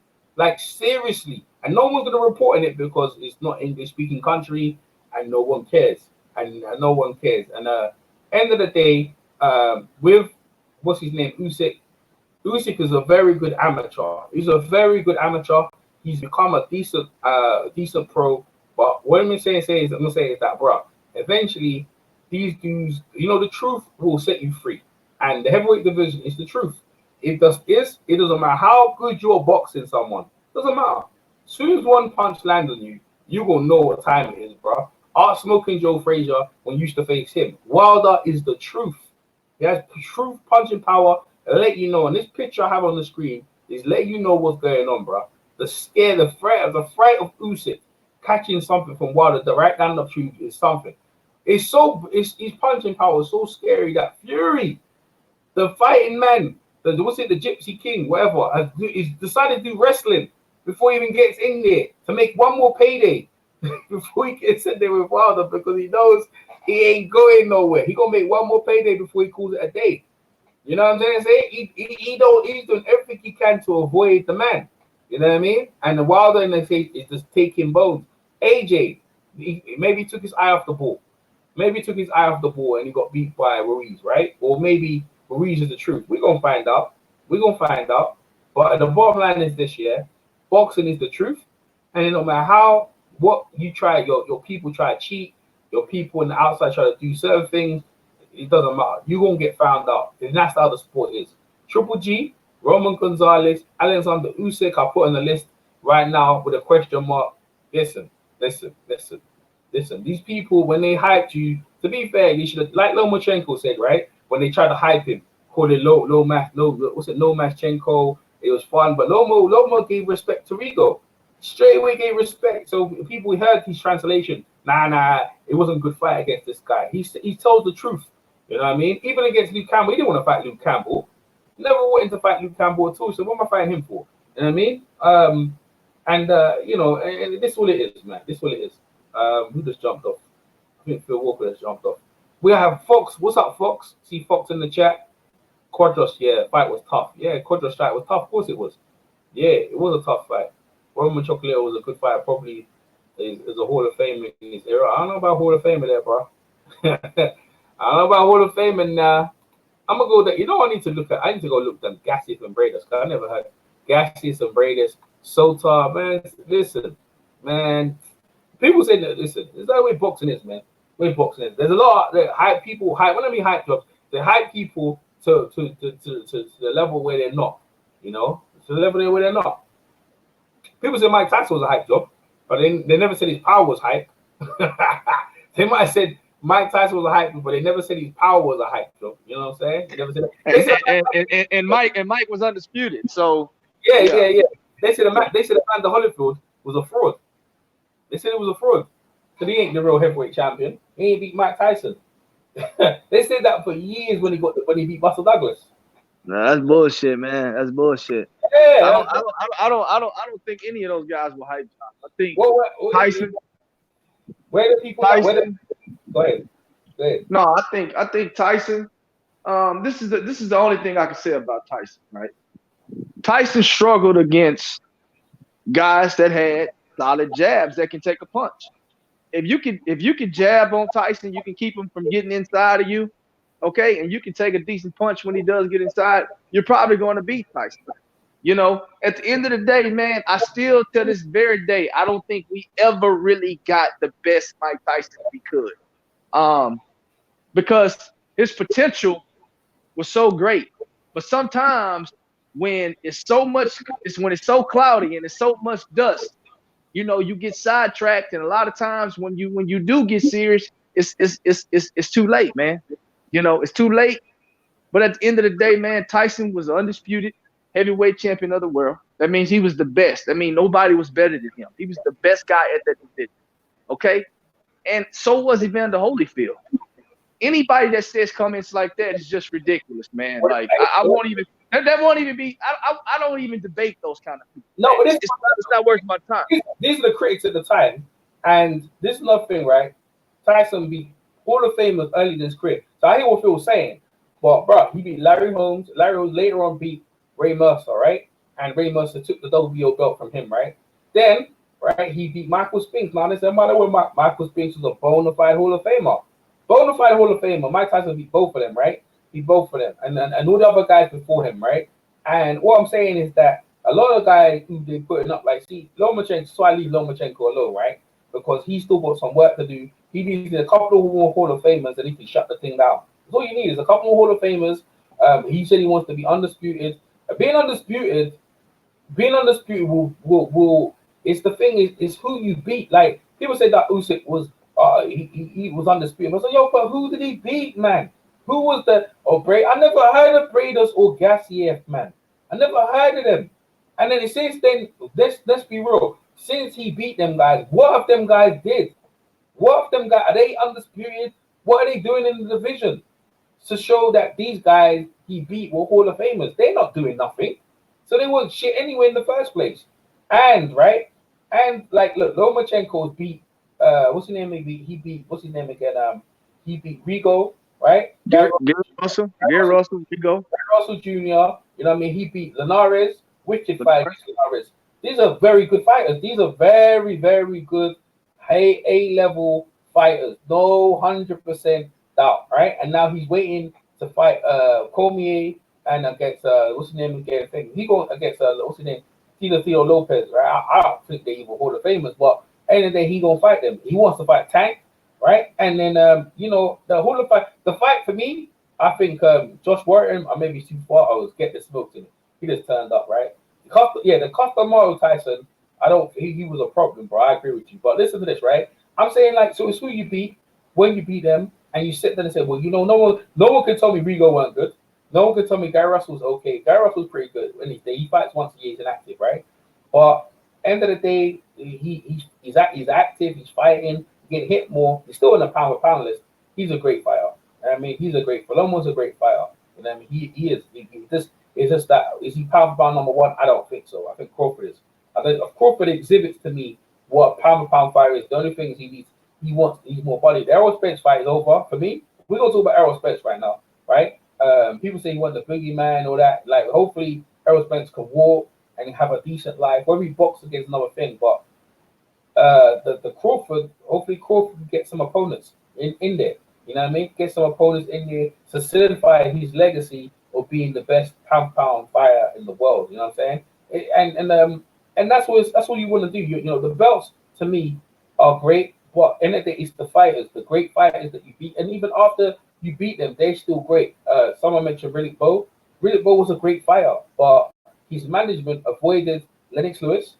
There were some other fights he could have fought. George Foreman, I don't think George Foreman wanted to fight him, but he got in the Hall of Fame, Riddick Bowe, because the fights with Vander Holyfield. You can't take that away from him.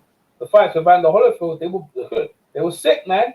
And Evander Holyfield is a bona fide, real deal. Yeah, that's some of the best. That's some of the best fights ever. Yeah, and you can't take that away from Riddick Bowe. You just can't do that. You know what I mean? Whether you think he's a hype job or whatever, even Lennox Lewis got a draw in the first fight, even though people thought he beat him. But it wasn't easy for Lennox. And let's be real. If Lennox would have fought him years ago, would Lennox beat him? Would Lennox beat Evander Holyfield? If he struggled, and he did struggle a bit against Evander Holyfield when he fought him the first time, not so much in the second time. What would he did if he fought a game of Evander Holyfield? Lennox Lewis back in the day, early days. A game Mike Tyson, a game Riddick Bowe. Against them three opponents right there. But the bottom line, Lennox Lewis is a Hall of Famer because he became undisputed, beat Evander Holyfield, and he lost against Hassan Ratman, but he got his belt back in spectacular fashion. And that's it. Vladimir, that's what I can say. Vladimir. Lennox is the rematch king, bro. Let me tell you something. If Lennox loses against you, you best to believe that second time around when he comes to fight you, he's gonna bring his A game, and he's gonna win convincingly. I will give him that. He's a rematch king, bro. 100%. Yeah. So we're gonna go down the list of the hype jobs that people called hype jobs, and whether we think they're hype jobs. You know what I'm saying? Because you know what I'm saying. They used to call back in the day Jack Johnson was a hype job. They say he's yellow, he's green. They said Muhammad Ali. They said he was a hype job. He's just a big mouth. He can't really back it up. There's no way he's gonna beat Sonny Liston. There's no way he's gonna beat George Foreman. He's past his best. Howard Cosell was reading Muhammad Ali's obituary, almost like he was gonna die. They were saying he can never beat Sonny Liston. He ain't gonna beat George Foreman. You know what I'm saying? He's gonna die. You know what I'm saying? They said Ali was a hype job. You know what I'm saying? These are the people down the line. They were saying we're a hype job all the way, 100%. So, in my opinion, PMC's left. In my opinion, end of the day, people, the book is out on Usyk, whether he's in a hype job. Mr. Bashir believes in him 100%. Mr. Bashir said he can beat Wilder, and I know why Mr. Bashir is saying it, because he was in the camp with Vladimir, and all them guys who came through, Wilder came through, all them guys came through, and they could see he wasn't that good. That guy wasn't that good. But the thing is, when the lights are on, when the lights turn on, when the big occasion is there, do you turn up? That's what YG pointed out. When the lights are on, brightest, do you turn up? And Wilder has been a big occasion, and he right now he's peaking. He's peaking, bro. He's peaking, and people want to keep talking about who he didn't fight. He's fighting them now, though. Don't matter. You didn't fight them in the past. Whatever you say, he's fighting people now. And he's going straight for the gusto, bro. And Usyk will be right in line. Let me tell you that right now, bro. You know what I mean? Well, you know what I'm saying? He's right for it. I had to leave the hangout. Don't know if you answered my question about boxing beats Orion. I haven't been on this because I got my own thing going on, bro. I've just been busy, bro. You know what I'm saying? You can say why and Beats on my hangout. Me and Beats are cool, though. By the way, that was your original question. Me and Beats are cool, and I've been busy. That's all it is, bro. So that's answer to your question. But what I'm saying is this, what I'm saying is this: that people in history have been given hyped up orders all the time, and it's mainly because people didn't know too much about boxing. Now you have a lot of boxing commentators, Andre Ward, and you had what's his name again? Tim Bradley. Tim Bradley. They trying to say they don't like it. They're giving praise to the boxers. They're actually giving praise to the boxers, and people are like, nah, I don't like it. They're praising the boxers too much. I was like, yo, so would you like it when they out here bombing on the fighters? Like, you know what I'm saying? Like, what you mean? So many years, these analysts have been, talking disparaging marks against fighters, and now they're at nothing but giving guys credit. I actually enjoy their commentary, and people say, nah, they're too much. They give it too much. I was like, yo, people, they can't. If you don't like it, turn the volume down. You know what I'm saying? But I'm telling you this, that's one commentary. I turn the volume up and listen to Tim Bradley and I listen to Andre because they know they've been boxers themselves. Yeah, they might be told to hype fighters, to put fighters over. So what? You know what I mean? I'd rather them put fighters over than sold fighters down the road. Remember, they're on a network where they're trying to make fighters look good. Because you look at this, right? Tay Atlas was on that network, right? And there was a fight when I think it was Terrence Crawford. Dust won his fight. I think it was against Jeff Horn or someone. And then he straight away said it was a great fight, but I don't think you're number one pound for pound. Why would you say something like that? You know what I mean? And Andre Ward was still an active fighter as well. And he disrespect them two fighters right in their face. And to credit to them, they handled it well. Because of that, they put him in the back rooms, and now he does podcasting. Because you know what? It was out of order. It was out of order. Larry Merchant, Floyd Mayweather Dust won his fight, and you don't want to give him credit. And Floyd told you straight what it is. Yo, you ain't never give me credit. Larry Merchant should be fired. And hey, shortly after that, he was fired. He was fired. Yeah. You know what? Because I mean, at the end of the day, you know, I think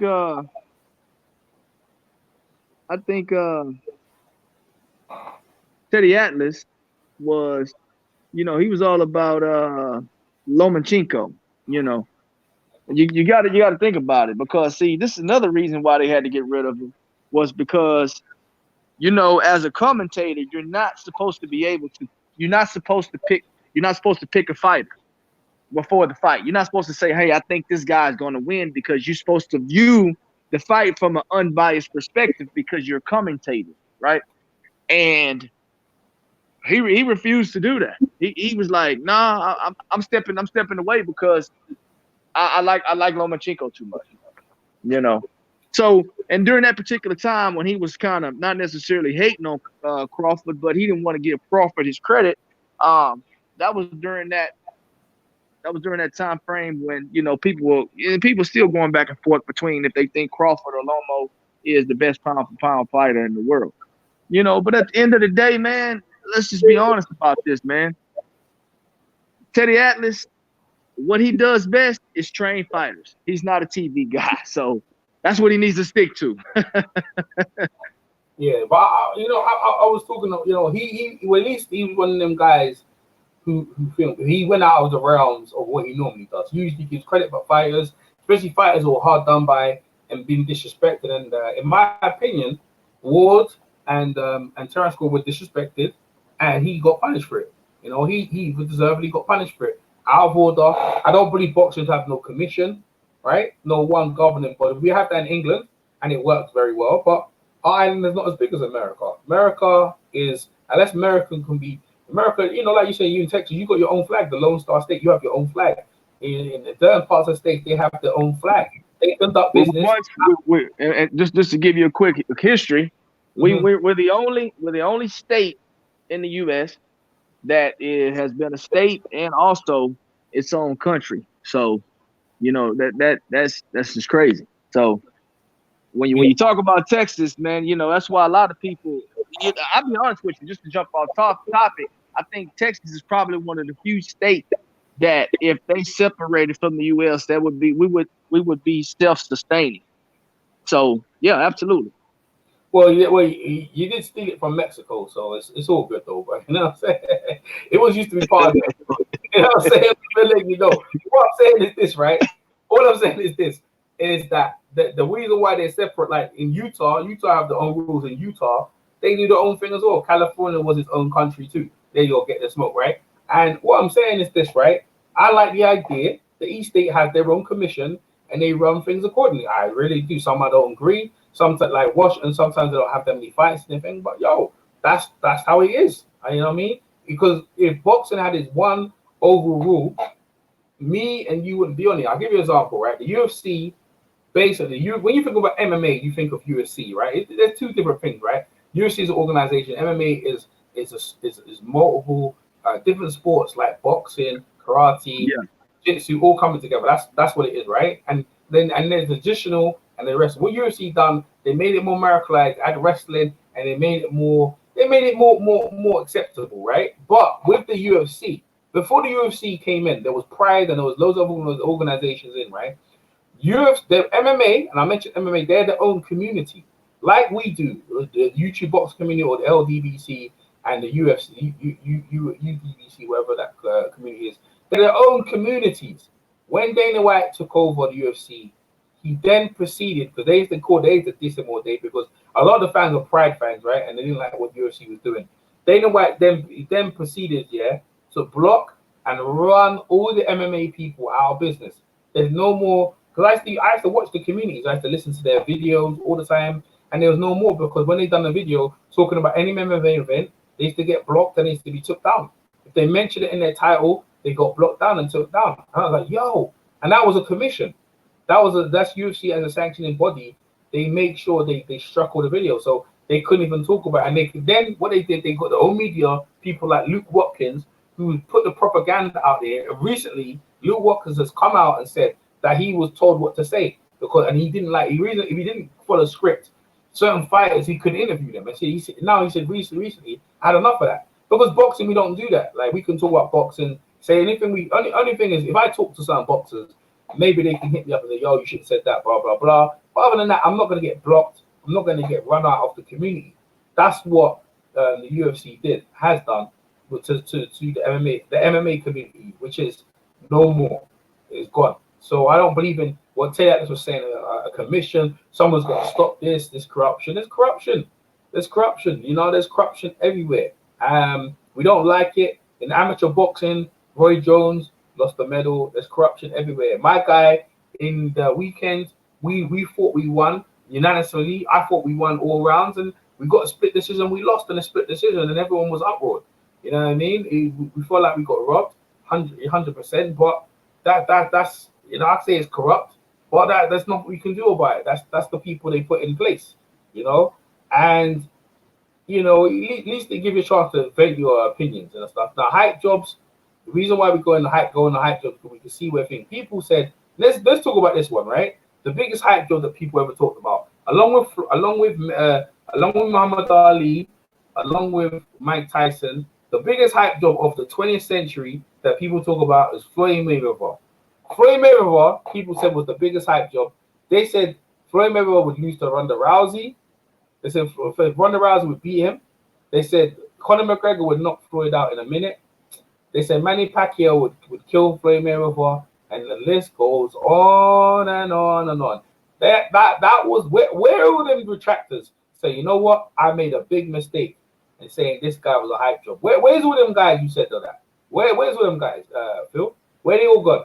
I don't know where. I don't see them no more. You're not gonna see them. You're not gonna see them. That's just like when guys put all their eggs in one basket when it comes to one fighter, and that fighter loses. You don't see those guys either. I'm not gonna say no names, but you know what I'm saying. Yeah, shut down channels, disappeared, took off the net. Why? Because your voice was muted. You didn't know what you was talking about. You didn't even look on the resume to say this guy. Whoa, yo, why was he a hype job? See, the thing is, they have to be real with themselves. Maybe they didn't like his fighting style, so it caused them to say all the things they did. But that's fair. But because you don't like his style, but he's winning, then there's nothing you can do about it. He's still winning. Ali, they didn't like his style. They didn't like the way he boxes. They say all kinds of things about Ali. All kinds of things, man. Like real talk. And this was a Usyk. Usyk is boxing in a way that you could say, let's put it out there.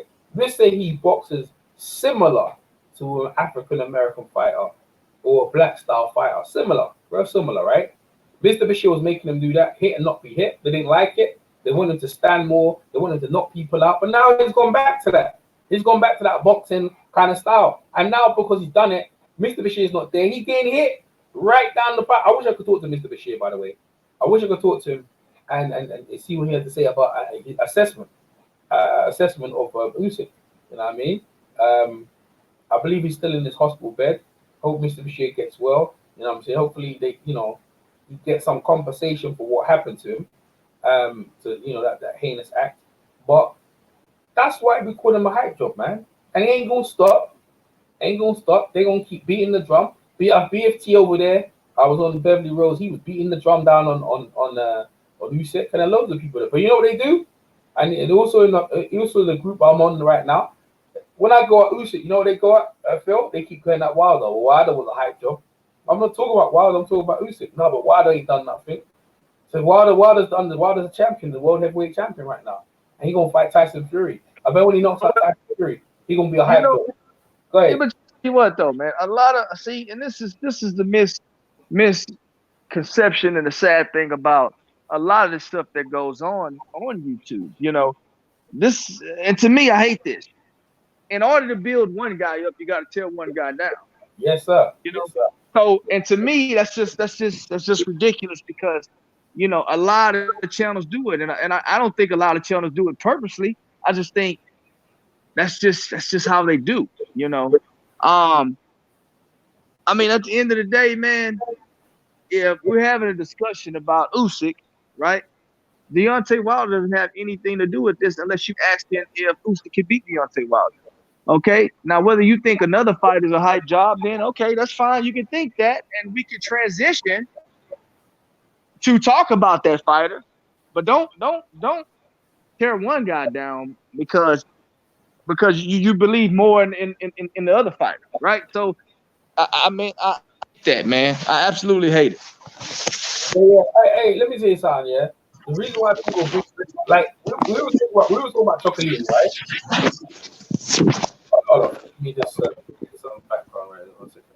All right. We were talking about Chocolito with what you need, right? Hey, get your smoke. You want to jump in? I'm gonna put the link in the chat. Anyone wants to jump in, you can jump in, bro. Right? We was talking about Chocolito, right? And then he bring up Manny Pacquiao. I said I could whoop Chocolito's ass. He was, I bet you can't beat Manny Pacquiao. And I said I ain't trying to fight no fucking Manny Pacquiao. He's a welterweight, right? He's a welterweight. He's near to my weight, right? But no flyweight. In my mind, I'll whoop a flyweight's ass. I'll whip a fly. I don't care. I don't care how skillful that little bitch is. I'll whip a flyweight's ass. That's the way it is. A strawweight, not a flyweight, and definitely a strawweight. I will whoop that ass with one punch. I know I can knock them out. I know I'll be able to knock out a strawweight. It's a little kid. It's almost like a little baby. I'm more or less a heavyweight to that little flyweight, strawweight. I will land one punch on it and send it to the other side of the room. Tell you that for now. I'll tell you that for now. And the flyweight, Chocolate will want to fight me. I don't care how skillful he is, man. I know I hit harder than fucking that Thailand fight. I can tell you that for free. I'll land one of his bitch ass and send him across the room. Now, stamina, I know eventually I'm going to fade out. So I ain't going to be hanging around now. I'm going to try to bomb him out early. You know what I mean? So, like, what you need to say, no, you can't be in. Then what he did, he proceeded to bring up Pacquiao. So we want to talk about Pacquiao. We were talking about Chocolito. What it is diversion tactic. You're talking about Usyk, they're bringing up Wilder. The reason why you bring up Wilder, because Usyk called Wilder out or whatever reason. On Sky Sports, Usyk wants Wilder next. Eddie Hearn was pushing that shit. I was like, yo, so you trying to get cool, bring yourself up with another guy's name? Well, let me tell you something. You know, you gonna say what you might get your wish. And this picture right here that I have on the screen is what it's gonna be like.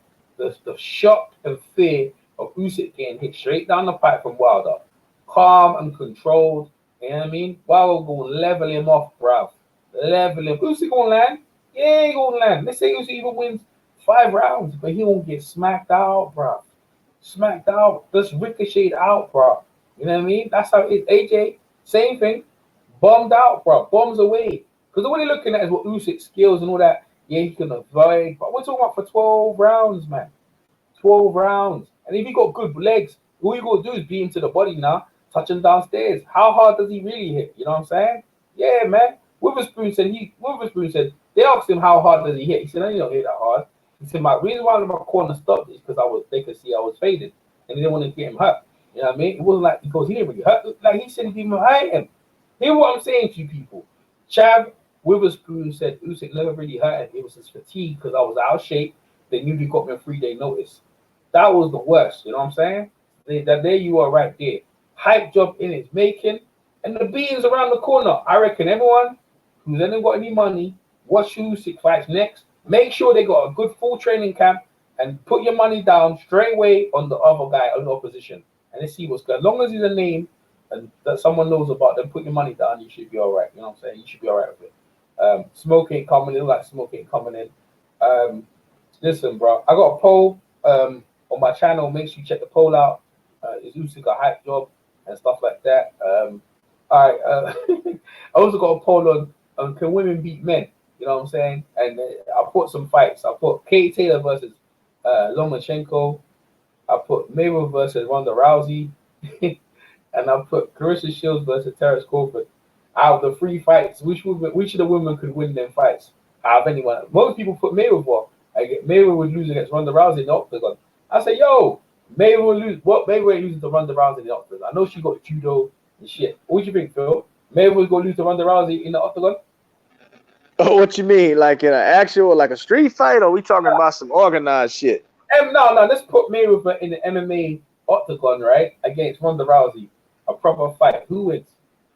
Mayweather wins, man. Hey, look, let me tell you something. All Ronda Rousey fights that she got smashed, it was because people was punching her in her face. And that's what Mayweather does for a living. So Mayweather will knock her the fuck out, okay? I'm just saying, like, I don't know what people are thinking, man. She lost against Nunes because Nunes punched her up. She lost against what's old girl name? Holly Holmes. Holly Holmes, because Holly Holmes hit her with a leg kick, but Holly Holmes was punching her up too, though. You know, so yeah, man, come on, man. Let's really think about this, man. That's just ridiculous. I'm gonna tell you, man, but that's the one they think, the one the women's got a chance. I was like, yo, you know the thing about Phil? Before Mayweather went in there and blasted at Conor McGregor, before Ronda Rousey lost to Holly Holmes, if I would have put that out, they would have said, bro, Holly Holmes, they would have said Ronda Rousey, because Ronda Rousey was talking about she was in a cinema. And some men were talking some shit, and they were being vulgar. And they said, Ronda Rousey, she said she rolled down there and beat the hell out of some dude down in the cinema. She was talking greasy.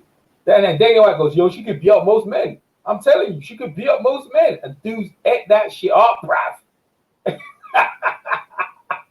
Bro, look, let me tell you something, man. Look. When she faced Holly Holmes, man, I actually want some money off of that fight. I put money down on that already. I look, man, let me tell you something, because at the end of the day, she wasn't proven to have the skill set to be able to stand up and fight. You know what I'm saying? A lot of her wins came from submission. You know, I just think it was the hype that was surround. I think she's probably one of the biggest hype jobs of all time in combat sports. That's just me, though. I think Conor McGregor's the second. I think he's a hype. He ain't fought no one, bro. He fought Aldo. Aldo was short. He ain't fought for a minute. And what they well, you know, Nate Diaz, though. I give him that Nate Diaz fight. Hey, hold up. Let's go back now, Phil. Who won the first fight, Phil? Nate Diaz put hands on him. Okay, Phil. All right. And then the second fight, he was close. It's just that he could outlast. He got his ass whipped. Let me tell you something, right? Conor McGregor ain't never fought no one. The UFC level of competition ain't like boxing. You see, I tell you how I feel, right?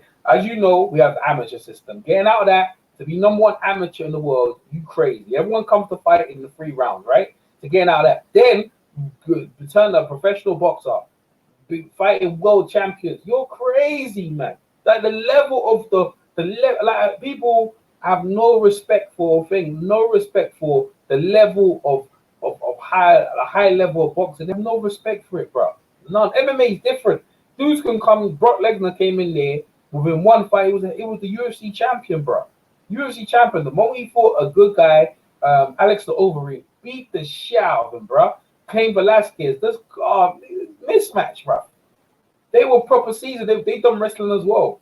You know what I'm saying? Like, so listen, boxing is one of the sport where hype jobs get exposed. That's what it is. You know what I mean? And we enjoy it. You know what I'm saying? Let me tell you, people enjoyed Mike Tyson getting beat by Evander Holyfield, right? Circumstances, wherever it was, they said he was always going to beat Mike Tyson. Wherever it is, Mike Tyson more or less destroyed himself. I'm not going to say Evander Holyfield helped him, but anyway, people say it was a hype job, but people know Mike could hit. Mike could fucking hit, man. There ain't no hype about his fucking power when he hits you in the mouth. People knew when they were watching Mike Tyson, he wasn't fighting stiffs, man. He fought guys who could fucking crack. You know what I mean? Mike could land on you. Who else they said? They said Lennox Lewis had a glass chin. They said he is a glass chin. Usyk's the truth. Yeah. You just read that too, right? You just read that, huh? Hey, look.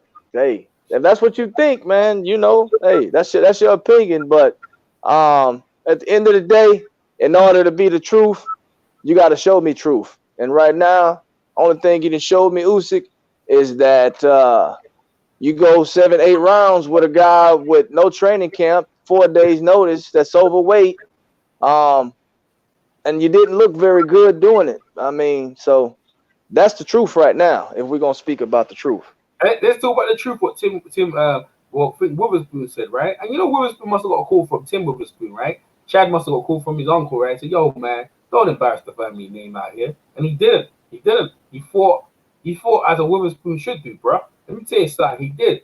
Well, this Chad Witherspoon said, "I was never hurt by Usyk. More tired than anything." That's the truth, bro. I was never hurt. I was tired because he wasn't in shape. He wasn't in fighting shape. You know what I mean? Larry Holmes versus Mike Tyson, bro.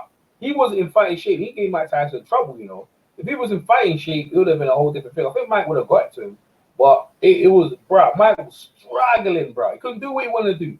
You know what I mean? And I think Holmes got his hand caught up in the ropes and he hit him out. But Holmes is legit. Let me tell you how legit that knockout was, right? Like Larry Holmes never got knocked out again. He lost fights, but he never got knocked out again. He never got knocked out. That was the only knockout on his record, bro. And he didn't have adequate time to take the fight, but he took the money. He took the money though. He took the money. He thought, he looked like, I don't need that much shit to beat Mike Tyson. I could be a little midget. I'll box his ears off. That's what he thought. But you know what I mean? It's the conditioning. Mike's conditioning was something different. Bro, boxing is the truth, and it will expose you in the ring. Usyk, I feel my friends, they're gonna get exposed. Therefore, I've got him as the hype job, man. You know what I'm saying? I got him as the hype job. That's what it is. Smoke don't want no smoke up in here. Me and Phil holding it down. You know what I'm saying? And all I'm saying is this boxing thing is real. It's real. Our sport is one of the realest sports in there. Even if you put someone in there who wasn't supposed to win, you know, the Cinderella man, they can surprise you, bro. They will surprise you, like Ruiz. You know what I mean? Ruiz, like Porter. Like they talk about Porter. Everyone talk Porter.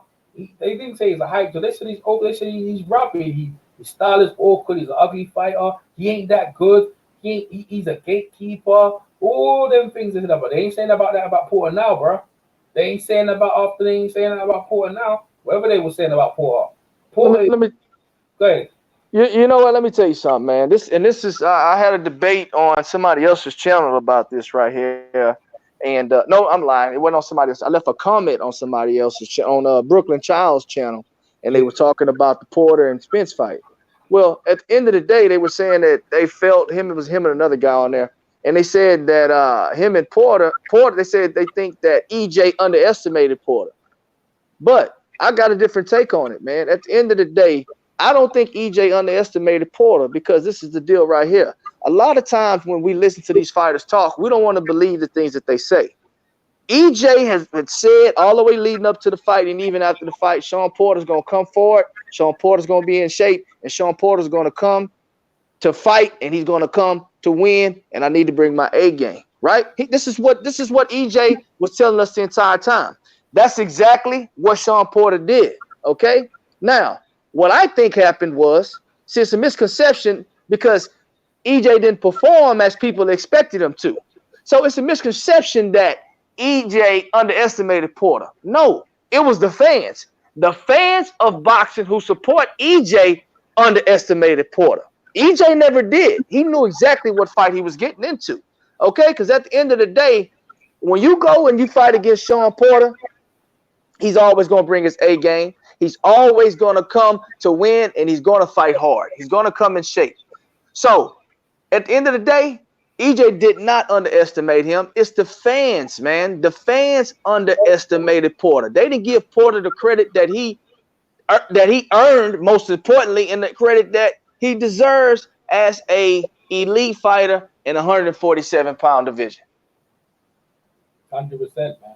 100%. Ain't no one going to be underestimating Porter no more. He finally got his due. You know what I mean? He went from when he knocked out Paulie Malignaggi, like he was like Mike Tyson. So when he lost against Kell Brooker, he ain't that good. He's a holder, he's a head bar, this, that, the other, and the third. And people down them to back where he is before. That just shows you how fickle the fans are. They're fickle. But me, let me see. I'm gonna try and see through all that bullshit, do my research, and research. My research is credible. I'm gonna go on this Marius Breda shit, right? Because I didn't mention it, and I want to come across like, yo, EJ's I'm making up shit. Let me talk about this Marius Breda shit because I want to prove a point, right? When I say to you that Usyk became the undisputed champion, but he didn't face the best guys in the division. You know what I mean? He faced the guys the Shaolins were building up for him to knock down. That's just my opinion, one man's opinion. You know what I mean? I can talk about my opinion and by showing some research. I'm gonna show you something. So I'm gonna bring up Marius Breda's and Gassier's record, right? Going in to the World Boxing Super Series, and you tell me, peoples, yeah, who the guys they were facing, right? In the division, because I bet you I never heard of some of the dudes. And let's see what Marius Bredas and Gassier are doing now. Let's see what they're doing. So I would say Marius Bredas. All right, let me see what they're doing now. Let me see what them hype jobs are doing now. All right, Marius Bredas. Where he's from, Latvia or wherever. That's all them dudes I never heard of, right? Okay, all right. So the Usyk fight, Mike Perez. Yeah, I know about Mike Perez. Who's a heavyweight? Marco Huck, right? Okay, Marco Huck. Wait there. He beat Marco Huck. Okay, Marco Huck was up.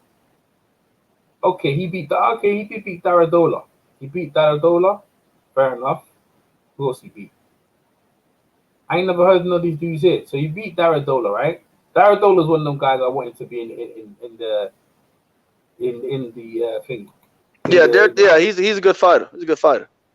Daradola was the one who beat Kobayashi, right? Kobayashi, you know what I'm saying? That's the one. See, let me see where the cover. He knocked out Kobayashi. Knocked him. He knocked him into next week, bro. He knocked him into next. Yeah, this is what they did, right? So let me show you something right here. So he beat that. Look, let me see. He's got it right here. Okay, Marius Bredas. Okay, yeah. So what happened? This is what it is, right? So Daradola beat Kobayashi, knocked him out, right? Then he lost again, and then he went against Marius Bredas. Marius Bredas knocked him out. So fair play, okay, I can see why. But why Junior Carbo wasn't in the tournament? Dennis Levy wasn't in the tournament, and why wasn't Junior Jones? Guillermo Jones? He wasn't in the tournament either. Like these dudes here. Let's see what he's doing. Marius Bredas has done since. Who's this dude he fought the other day? 11-1. Michael Goodwin, Michael Thing. Who's these bums, man? Okay, he lost against Michael someone. No, that's Daradola's record I'm looking at. My bad. Let me go find his record. 1 second. Let me go. Look at these bums he's facing. This is Bredas I'm talking about right now, right? Okay. Oh, Christoph Kowalski. Okay, he knocked out Kowalski. That's a good fight. I remember that fight, right? That was a good fight. Behind the back of the head and all that. Yeah, that was nice. That was nice. Yeah. Okay, so his names, he's got Daradola. Okay, he's got Manuel Char. He knocked out Manuel Char. Daradola, Hook, Perez. He lost against Usyk. And Gowaki. You know what I mean? That's it, right? That's it. That's what he's got. And up to now, what's he got now? What belt has he got? He's got the WBO Cruiserweight title. That's what he got right now. Let's see what Gassiev's doing. Right? Because I'm telling you, before this, I never heard of these dudes here. I never heard of these dudes. Gassiev. No, not Gassiev. What's his name? How you spell his name? Is it Mario Gassiev? According to WhereCassia.com, Nah, by Gassiev. signing up, you agree to receive news and offers from Cassia. What are you talking about? Never heard of these dudes here, bro. I never heard of some of these dudes here. All right, let me see. Yeah, I don't know how to spell his name, but I just go to Usyk name, click on Gassiev, and then everything pulls up. All right, I'll put it out right now. I'll go to rankings. Let me see the cruiserweight rankings anyway. But them dudes ain't trying to fight no one. Beat Gowaki is a good fight, but Gowaki beat Marco Huck in the upset. He wasn't supposed to beat Marco Huck at that time when he beat him. He wasn't supposed to beat him at all. Usyk's got that ranking. He's got the ranking to go up. Okay. Marius Bredas. Okay. Marat Gassiev, that's his name. And all these guys in there. See, Junior Carbo's still there, dangerous. Who else is in the division? Oh, Lawrence Okoli's there? Shit. What's Lawrence Okoli there? Lawrence Okoli needs to chill, bro. Let me see this Bredas Gassiev. Let me see his record.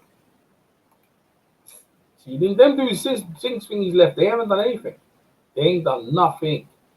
They ain't done nothing in the division. Nope, nothing. No heavy lifting, nothing. Let me see what they got. Let's see their record. Marius Gassiev. All right. He lost to Usyk. He beat Dorcas. Gowaki. Everyone's knocking out Gowaki, but Christoph Gowaki, everyone's knocking him out. Okay, he beat Dennis Leverton. First play, he beat him on points, right? So before that, was he there? Well, before that, was he there? Who's he for? Isaiah Thomas, who's that? Ronnie Moore. I ain't never heard of these dudes here, bro. Ain't never heard of these dudes here. Never heard of these dudes here. You know what I mean? What's he done? He hasn't fought Marat Gassiev, right? He hasn't fought since Usyk, and that was in 2018. So where he at? So he gonna disappear? You don't say it's Usyk, you ain't even fought. This is what I'm talking about. So then these dudes ain't doing shit. These dudes ain't doing shit. These dudes ain't doing shit, bro. These guys are number one cruiserweights, and they ain't done shit since they lost, bro. Dorcas, I never heard of this Cuban Dorcas guy. Let me know about this Dorcas guy. I never heard of him either. Right? This is a whack job, man. The fucking whack ass division. Shit, whack ass division, bro. Let me look at the heavyweight division, right? Let's look at Usyk, where Usyk stands, yeah? And he's already got our number one ranking for the WBO, so he's right in line to get the ass. Hey, you know what? I'll tell you something. That's some man, that is trash, man. That's terrible, man. WBO need they ass whipped for that. Nah, let's put him in there. No. That's what I'm saying. See, the thing is this. Let me. I'm gonna put up some matchup feel, right? You tell me how it go. Put Usyk against Kubik Pulev. Who wins? Kubik Pulev. Who wins? I think he may be able to get with Pulev. I see that's a close fight, bro. Yeah, that's a close fight. I think he'd be able to do something with Pulev. All right, I got another one for you. Adam Konecki. You say who? Adam Konecki. Oh man, that's a good one, bro. I think you know what? I think he get him. I think Konecki can. I think Adam Konecki can beat him. Honestly. All right. Joseph Parker. I think Parker beats him. You mean Parker beats him? Why? Yeah, I think Parker beats him. I'll tell you what, because the simple fact that I think Parker has the style to beat him. Because let me tell you something, Parker is most effective when he know that you can't hurt him. If Parker know that you can't hurt him, he gonna come at your top, man. And when he coming at your top, he can box pretty good. So at the end of the day, I think just for the simple fact that I don't think Usyk can hurt Parker, I think that'll be a all system go for Parker, and I think he just outworks him at that point. So I disagree with the Pulev and Konecki. I'll tell you why, right? Adam Konecki. Because you see, the thing is, because they're both European, right? And one's from Bulgaria, the other one's from what country? He's from? He's in Russia. He's American, like, right? Polish. I think he's Polish, right? Their pride on the line, they won't allow them to lose, right? They'll allow them to fight them. Like, they'll fight them properly. But see, with Parker, he pays too much respect for his opponents that he likes. Like, he likes Fury, he likes certain people. Dillian White scared the fuck out of him by talking shit in the press conference. But then he realized Dillian got to his brain. And he realized he could get to Dillian. It was too late. And Dillian knocked them down, right? So he's mentally weak in it, Parker, to me. But stylistically, I hear what you're saying. I can see that. So Adamek and Pulev and Konecki, I think they could beat him. Their size, they're busy, and I think they can land. They can give him some trouble. It'd be a close fight. All right. What about Alexander Povetkin versus Usyk? How'd that go? Man, I'll be honest with you. I think he can beat Povetkin. Yeah. I'm gonna tell you why. Because if he could box Povetkin and bring him into the later rounds, like after 8, I think that's where he'll shine against Povetkin, because Povetkin's never been just a guy that can maintain his power the entire fight. He always wears late in fights. And if you can box, man, you got a good chance of beating Povetkin, man. That's just how it is. That's just his whole deal is he's getting inside and finishing you early to mid rounds. Povetkin always struggles when he has to go long distances in fights. I'll be honest, I don't know if Usyk can take his power when he starts landing his bombs, bro. He's got a wicked left hook, and Usyk seems to me he'll stand right in front of him and just try to catch him and shoot. You know what I mean? I think you got a point about that. I mean, yeah. It'll be a close fight. Close fight though. Close fight. I know if he can take his power, bro. I see him just I see him topple guys, bro. I don't think Usyk hits that hard. I think he's just a volume fighter that throws a lot of punches. I just think Povetkin lands on him. He going like, yo, what the fuck's that? He might break something in his body. Just the guy hits hard, bro. And to see Povetkin, he's willing to get hit to just land his. He don't mind. He don't mind you hitting him up, bro. Just to land his. And that's what I said about the heavyweight division. Because he knows when he lands, yo, he gonna break bones in his shit when he lands. Usyk could win that fight on decision, but if Povetkin catches him like body shots, I don't think he'll be able to withstand the punches. I think he'll punch. Because the thing I think Usyk, you don't have to go for his head now. Because you see his head, you know, is there. He don't mind getting hit. And you know, people say he looks scary and all that shit. I mean, Povetkin, he don't give a fuck about that, man. He got them Russian gangsters he rolls with. He ain't give a fuck about that. He gonna roll up on him. So it depends. Go one knockout for Povetkin, points for Usyk. All right. Luis Ortiz versus Usyk. How you see that going? Man, Luis Ortiz throws that left hand straight down the pipe and drops his ass. Period. Bruh, that's southpaw. Hey, are they both southpaws? Is Usyk a southpaw? No, he ain't a southpaw. I think he's normal. No, Usyk is a southpaw. Hey, he's a southpaw. Them two big southpaws, bro. Like, yo, Ortiz ain't fucking around, bro. He ain't fucking.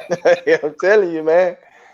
He gonna fucking roll up on that bitch ass and he ain't gonna be able to avoid the bums, bro.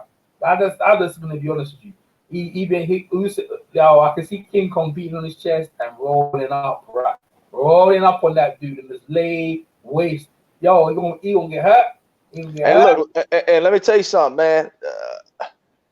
Ortiz is the only fighter I have actually seen just take Deontay Wilder's power outside of Tyson Fury.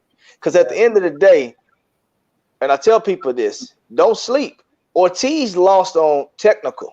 Ortiz didn't get knocked out. You know, and Ortiz said before the fight, he said either the referee gonna have to stop it or he gonna have to kill me because I'm gonna keep getting up. And that's what he did. You understand what I'm saying? So I definitely know Usyk can't hurt Ortiz. Ortiz will just go at him from the beginning of the fight and try to land something hard and get him out of there, man. Let me tell you something. Anybody that can really take a punch that Usyk can't hurt, and that can actually throw back good combinations, can box pretty decently, I think he's gonna have trouble. He's gonna have trouble with him. Period. But let's keep going through this list, though. I'm enjoying this. Okay, it's not looking good. It's not looking good for Usyk because he loses against Dillian too. Tell us how he loses against Dillian White. Go on, tell us about that one. Man, look, let me tell you something, man. The body snatcher. Let's just be honest, man. Dillian, and this is people sleep on as far as Dillian. A lot of people don't give Dillian credit for his jab. I think Dillian, when he's actually boxing, he really has a really good jab. You understand what I'm saying? And I think just the jab and the hook combination alone, going to the body, because he's gonna go to the body. The jab hook combination going to the body, I think he overwhelms Usyk. All that footwork and stuff is not gonna matter because at the end of the day, man, these guys are big, man. These guys are big. It's easy for these big heavyweights to cut off that ring, man, because it's not a lot of space in that ring, man. When you're talking about guys that's 6'4", 6'5", you know, and they taking steps to the left and to the right and stuff like that, man. Look, that footwork stuff, man, it's the body snatcher, man. The body snatcher is gonna eat him up to the body, and that jab, left hook, man. And then, you know, again, man, hey, look, let's not even talk about the right hand, man. If you, man, Dillian drops him, man. I think Dillian drops him, period. Drops him. Go ahead. He overwhelms him, man. He overwhelms him. It's certain fighters, when they know you can't hurt them, it's gonna be hard for you to win that fight, man, because they balls to the wall, man. They're gonna let him hang out the entire time.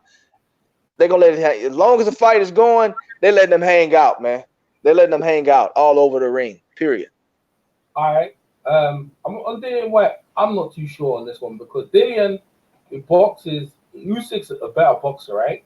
I think he's a better boxer, and Dillian likes to throw them wide left hooks, yeah. And I know he could hurt you with a left hook, but I just feel on that one, Usyk's more suited to that one. But having saying that, you see the Chazz Witherspoon and you see what he could do. You know, Dillian could do better than that, man. Dillian could do better than that. You have to favor Dillian in that fight, right? But at the same time, I could see why Usyk could win. I could see, you know what I'm saying? But again, if Dillian lands a couple of clusters on him, bro, Dillian that left hook is wicked. They'll take Usyk's head clean off, or even to the body, even one to the head, to the body. I can see Dillian White winning that fight.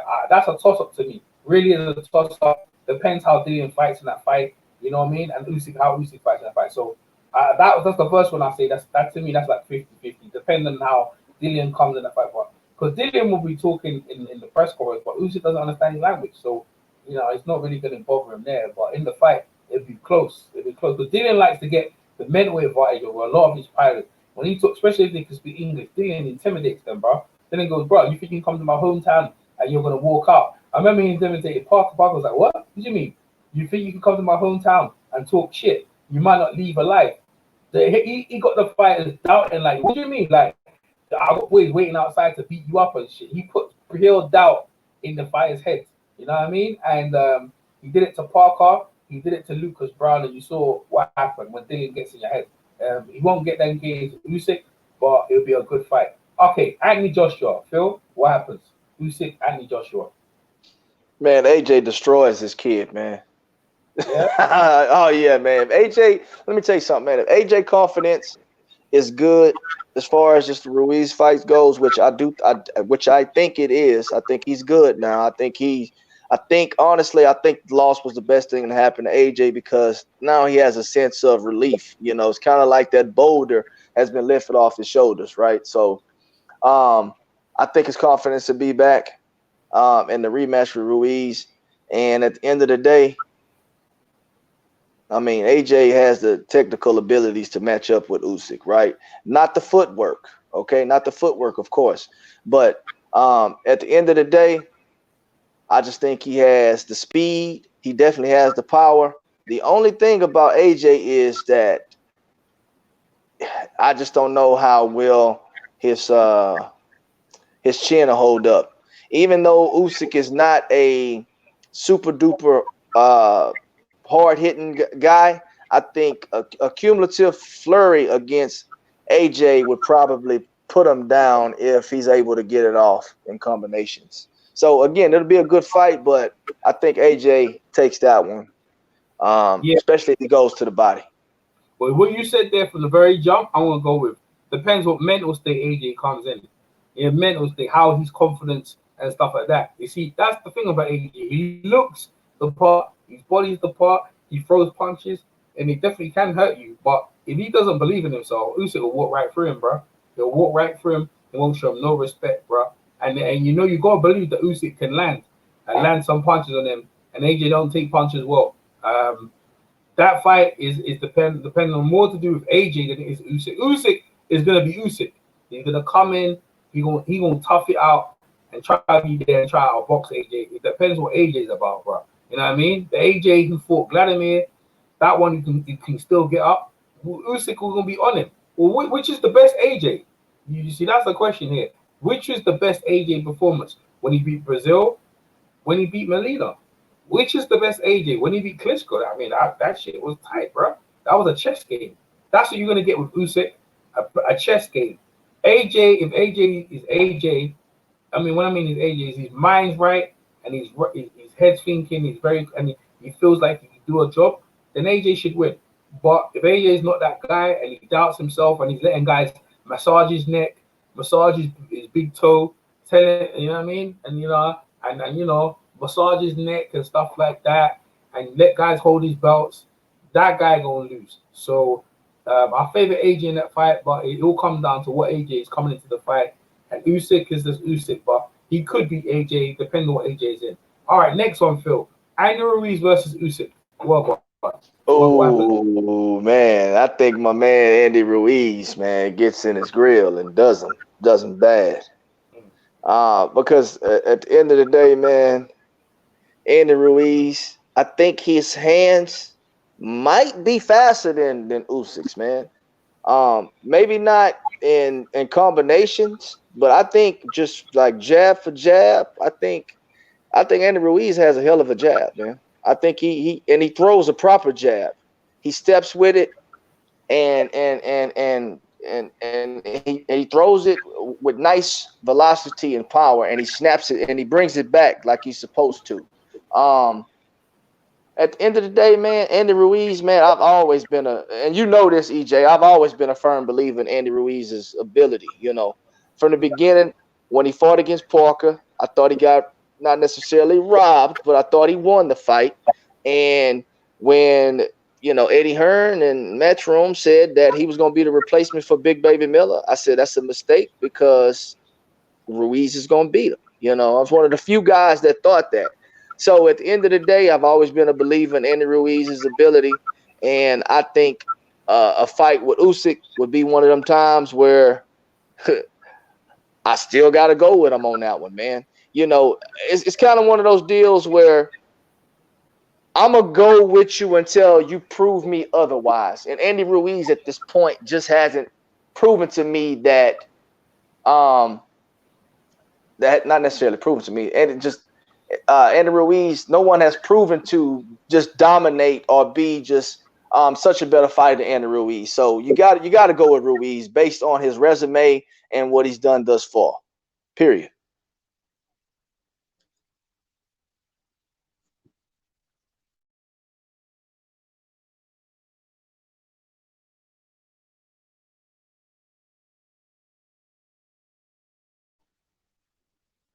Hello? Main Boxing Biker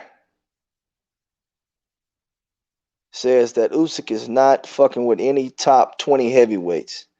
Man, I tell you what, I agree with that comment, and I disagree with it. I think he can probably sneak in some victories against some top 20 guys, but when you talk about the top 10, I think it's going to be hard for him to sneak in and really beat somebody or dominate somebody. That's just my opinion, though.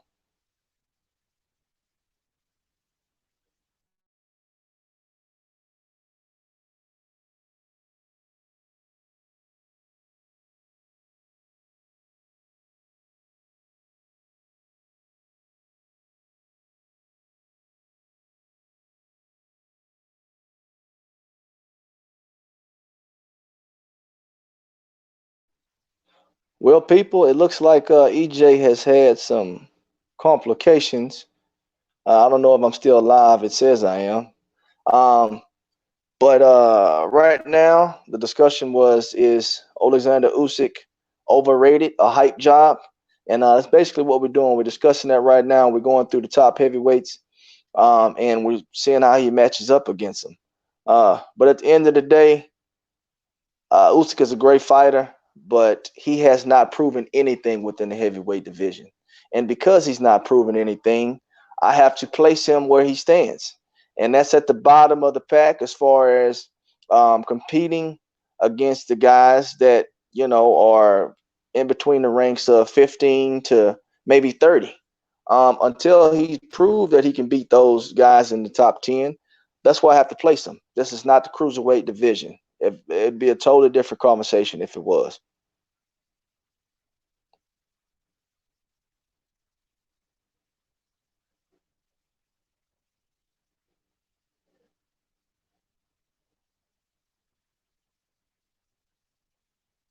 So I'm going through the comments. It says, let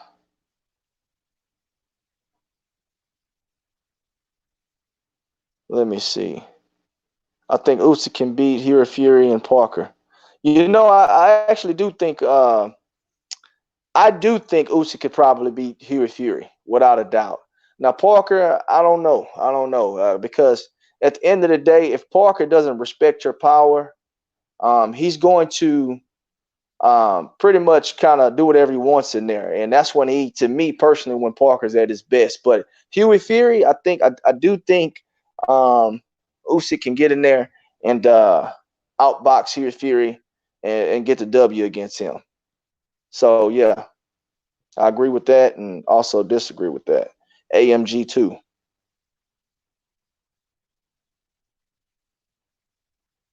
So we got let me see. We got a couple of different comments in here. Yo, Phil, I'm back.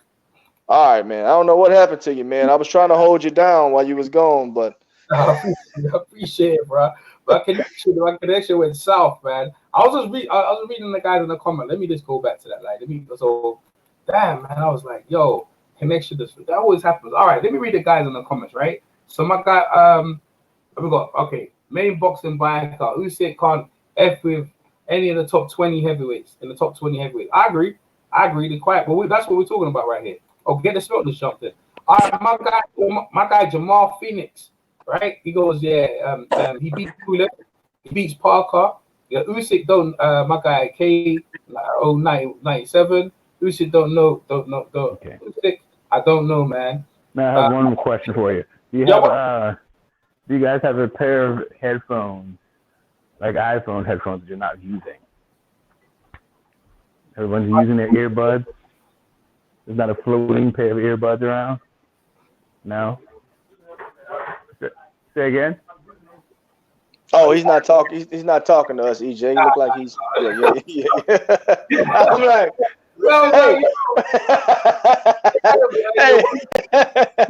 Like, yo, give me time. Go one question. I was like, all right, let me get this question out. I was like, what earphones? Me was like, how much? If I did that, how am I gonna get you anyway? Anyway, let me get back to you. Yeah? Jamal Phoenix 11. My guy Jamal Phoenix, up and coming amateur fighter.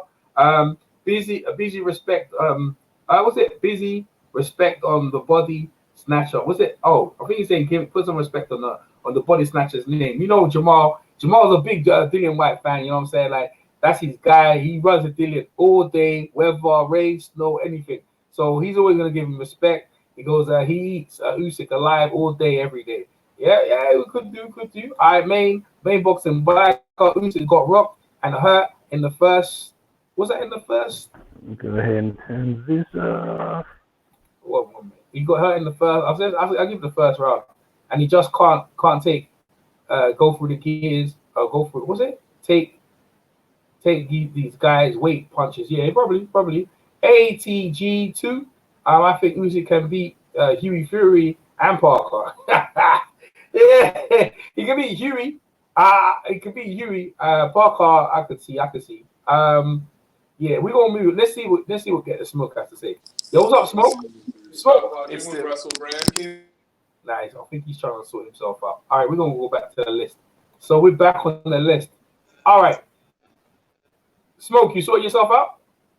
Nah, he hasn't. All right, Phil. So, Phil, Deontay the bomb spot. Deontay Wilder. So, Oleksandr Usyk versus Deontay Wilder. In the pit, we have on the screen, who wins? man, Deontay Wilder, early stoppage. When I'm talking about early, I'm talking about early stoppage, man. I'm talking about first 5 rounds. Get him out of there. In the first 5? First 5, man. All Deontay Wilder has to do is throw straight punches. He doesn't need to throw one looping punch that entire fight, and he's going to drop him. Only looping punch he needs to throw is if it's a body shot. That is all. Anything to the head need to be straight, and I guarantee you he drops Usyk, and it's nasty. I mean, nasty. I was thinking straight to the body as well. I was thinking you don't even need to throw it for the head. You just aim for the body. You know what I mean? Just go straight for the body, and everything will just go, bro. You know what I mean? Like he's just so square. You know what I mean? Wilder's long arms, shit. Well, I don't think Wilder got no. Wilder's just gonna do day. But you know, Wilder can be hit, man. He can be hit. You know them. You know when Wilder had a good fight with the Harpers. Remember that fight? Yeah. I think I see the Harpers type of fight. You know what I mean? Like where it's like with the Harpers, you get a big that kind of bit of success, and then Wilder says, "Yo, I had enough of this bullshit. I'm gonna iron you out.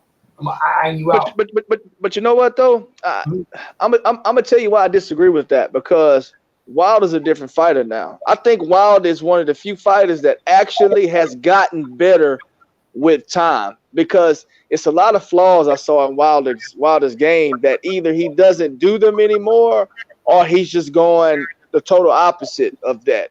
I mean, now he's even trying to become more of a body puncher, as you saw against Brazil for the small time it lasted. So I think Wilder's getting better, man. I think the worst thing Eddie Hearn and them did was wait on that Wilder fight. They should have jumped on it right away. Because Wilder's gaining some momentum. He's always had that confidence, and the more he fights, the better he gets. He learns something new about his abilities every time he jumps into the ring. And that's bad when you hit as hard as he do, man. Like, you don't want to. You pray that he don't add any more weapons to his repertoire when you you know what I'm saying. I'm just being real. He like, man, I sure hope he don't get better footwork. I sure hope he doesn't develop a little bit of boxing skills. So timing is everything, man. Timing is everything. 100%, man. 100%. Let's talk to the biggest way. Tyson, the Gypsy King Fury. Oleksandr Usyk versus Tyson Fury. What do you think? Man, now that is a 100% 100% good fight for both of those guys, because I think Tyson Fury gets him, of course, but I think that'll be one of them chess matches kind of deals where one guy's going to try to outsmart the other guy. But at the end of the day, Tyson Fury is proven. You understand what I'm saying? Yeah, I'm gonna put you on some fire, man. They got this new beard wash company, got the lotion and everything. What's their name? They got a recovery room with. My bad. Go ahead. Sorry, go ahead. Yeah, Tyson Fury is proven, man. So, and he's been in there with the likes of Deontay Wilder. He's been in there with the likes of Vladimir Klitschko. But at the end of the day, again, Otto Wallen gave him some problems. So you never know, man. I think it's a very, very good matchup between those two guys. But you got to go with the more proven guy. Usyk thinks he's a boxer, bro. Let me see his hand. Tyson with his long ass limbs, he gonna show boxing, bro. He gonna give it. Tyson gonna be on his game. The thing is, it's similar because like Tyson, Usyk's gonna have to turn into a brawler because he going out box Fury. You ain't going out box Fury, but like if he gets in close, he might be able to do something. But Fury ain't gonna let him, and Fury ain't gonna lie down. He's for better competition. He beat Vladimir, right? And he draw with Wilder, so he's up, but he's be about it, man. My whole thing is this, right? It depends what Fury's on. You know what I mean? Fury's doing WWE. I question, how serious Fury is. I question, is he taking boxing serious? Why are you doing WWE? We're in the midst of your career. It's not like you're at the end of your career. You're in the midst of your career in WWE. Mike Tyson was kind of near the end of his career. A lot of fighters do that when they're finished. You know what I mean? Ali, when he was like kind of finished, they messed with WWE, but you're doing it now. So I don't know how serious he is, but Tyson Fury in his day don't give Usyk wholly for trouble, and Usyk can get broken down by Tyson just with his boxing. He's southpaw orthodox. Just keep his boxing. So, but again, has Tyson Fury fought elite fighters and against elite fighters, how well he does against Klitschko, he was completely on the back foot, and against Wilder he got up, but he was boxing Wilder good though. I ain't gonna lie, he gave Wilder good boxing. He's doing a good boxing level with Wilder, but Wilder was just trying to knock him out. With Wilder showing more respect, we'll see. But I think when you face Usyk and you know that this guy could beat you, I think you pay more respect and you bring an 8 game. And I think everyone does. Look how Usyk brought out the best in Witherspoon, who had 3 days notice. He brought it, man. He was coming to fight him. So I'll go with Tyson Fury in that one thing. All right. Umar just jumped in. Umar, what are you trying to put links in my chat? All right, I think that's the last one. Umar and Smoke, you can give your take on the list that we just read out. Umar, Smoke. I didn't hear the list, bro. What's that? What's up, guys? What's up, folks? What's going on, Smoke? What's going on? We was talking, you guys. We was talking about the list, bro. You asked me and Phil for some earphones. Me and Phil ain't got them. We ain't got them for you, but it's okay though. It's all right. No, I got some. I'm good. I'm all up to speed. I got the wireless joints and the iPhone. All right, cool. So what's your take on the hype job? Well, that is Usyk. The hype job that's Usyk. Oh man. All right. So I think if Ruiz pulls this fight out, I want to see Ruiz versus Usyk. I think that is a really intriguing matchup where you got a guy with slow feet and against a guy with really good footwork, and a guy with sharp punching in Usyk versus a guy who does combination and volume punching in Ruiz. Of that fight, that is kind of the most intriguing, I think, of the heavyweights. The other stuff is just kind of, I don't know, it's just kind of sloppy, or I don't really give Usyk much of a chance. I would let a guilty pleasure just because of all of the hype surrounding Usyk. I'd love to see Usyk versus Big Baby Miller. I think I think Miller will basically bulldoze the guy, but I don't know. I think Usyk can get some good wins. I think he's got to pick it. I think he's got to be very careful with his matchmaking. If I was on Team Usyk, I would either stay out of the title contention for 18 months, or I would go for Ruiz immediately. Other than that's kind of my take. I don't know how much of a hype job he is. I don't really rate the cruiser division or those people that he beat. I mean, they're okay for the division, I guess, and you can only fight who's in front of you and all that stuff. So, I'm not trying to denigrate him, but just because you beat those guys doesn't make you pound for pound to me. But I don't. I also think that calling him a hype job is probably too much. It's probably a bridge too far. But he's in a relatively new division that's been historically weak, and what can you say? He's a pretty decent fighter. Yeah. Well, all I'm saying is this year, people don't think he deserves to be number one contender for WBO. The reason why he's there, and this is what I think, the reason why he moved up into the heavyweight division, because he saw the collapse of AJ. I think they looked at it and said, it's our time. We can win. If we can get that, if we can just leapfrog all them dead bodies and get a chance to fight AJ, we can beat him. That's what they was going for. That's why if you think about the undisputed cruiserweight champion, and if you look at Evander Holyfield, it didn't take him that long to get to the top of the mountain, because the Mike Tyson fight was there for him. Evander Holyfield was a cruiserweight. What was he, like, undisputed in 15 fights? 11 or 12, 11. Yeah. But they were building up, Holyfield and Mike Tyson, even the amateurs, for the people that were in the know. That was supposed to be the big matchup, even in the Olympic Village. They were talking about that fight. Yeah. But what we're saying is this, right? Usyk, is fast tracked because what he did in the cruiserweights, in the cruiserweight series. So my whole thing is this, right? You number one contender, right? You looks like you're set to fight the winner out of AJ and Ruiz. So whoever wins out of that fight, I think people think, well, Usyk can take one of them two. How is he the number one contender after beating Chazz Witherspoon? Really? Let's talk about it. Really? And people, and you're trying to tell me this dude's not a hype job? That's a DAZN job. That's the inside Eddie Hearn job. He got connections with that WBO belt, obviously.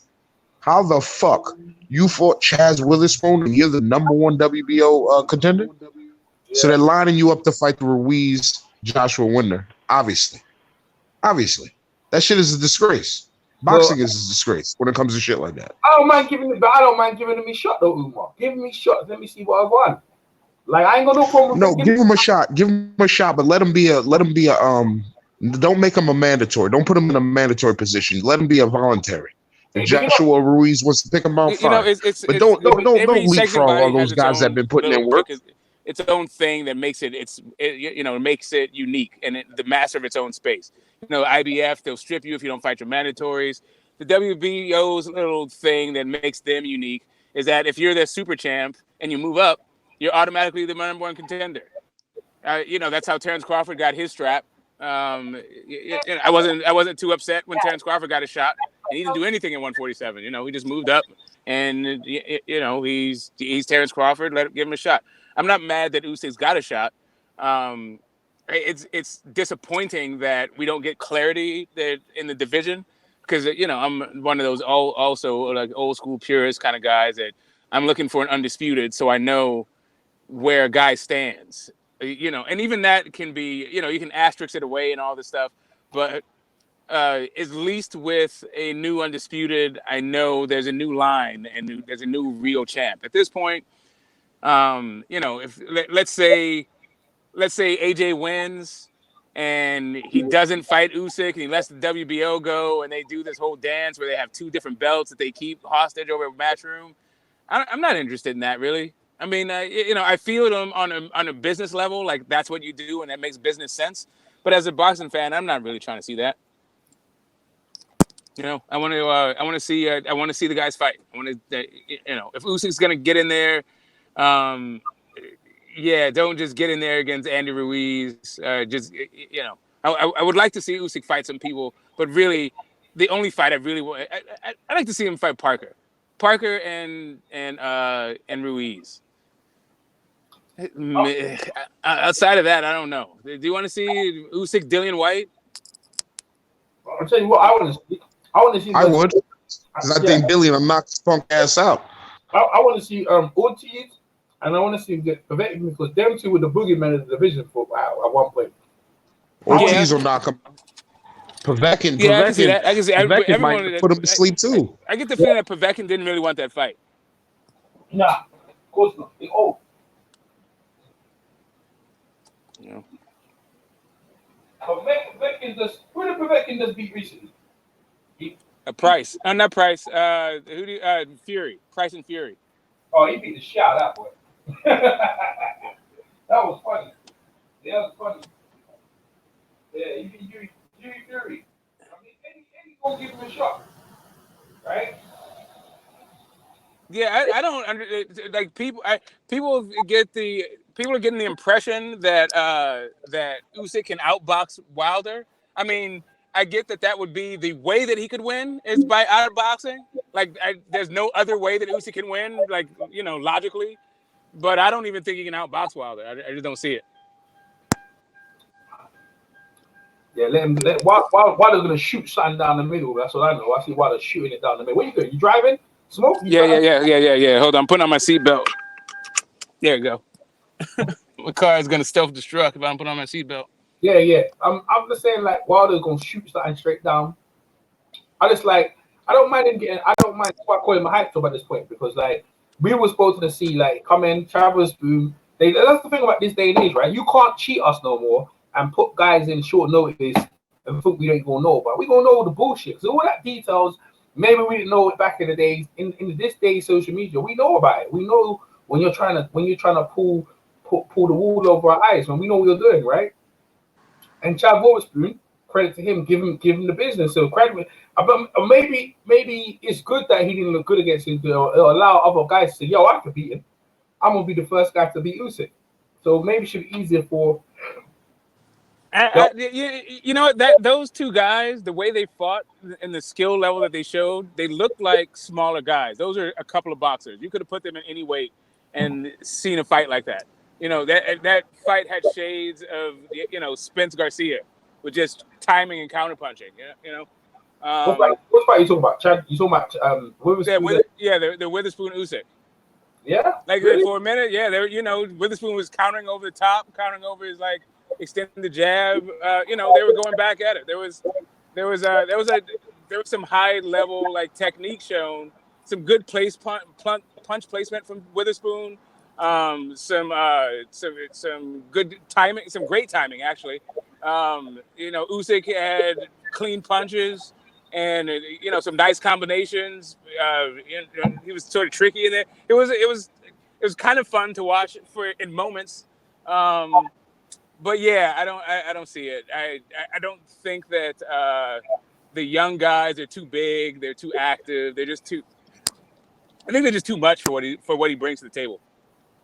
Right now, you know, like I said, he might be able to exploit Ruiz's feet, maybe. But yeah, I don't see him outside of that. Maybe Kaunaki. But the top 10, there's slim pickings up there for him. Like, as far as, like, gimme fights, you know, I think everyone's going to be a challenge. Like, every fight he has in the top 10 is going to take something out of him. He's going to be a different fighter after that fight.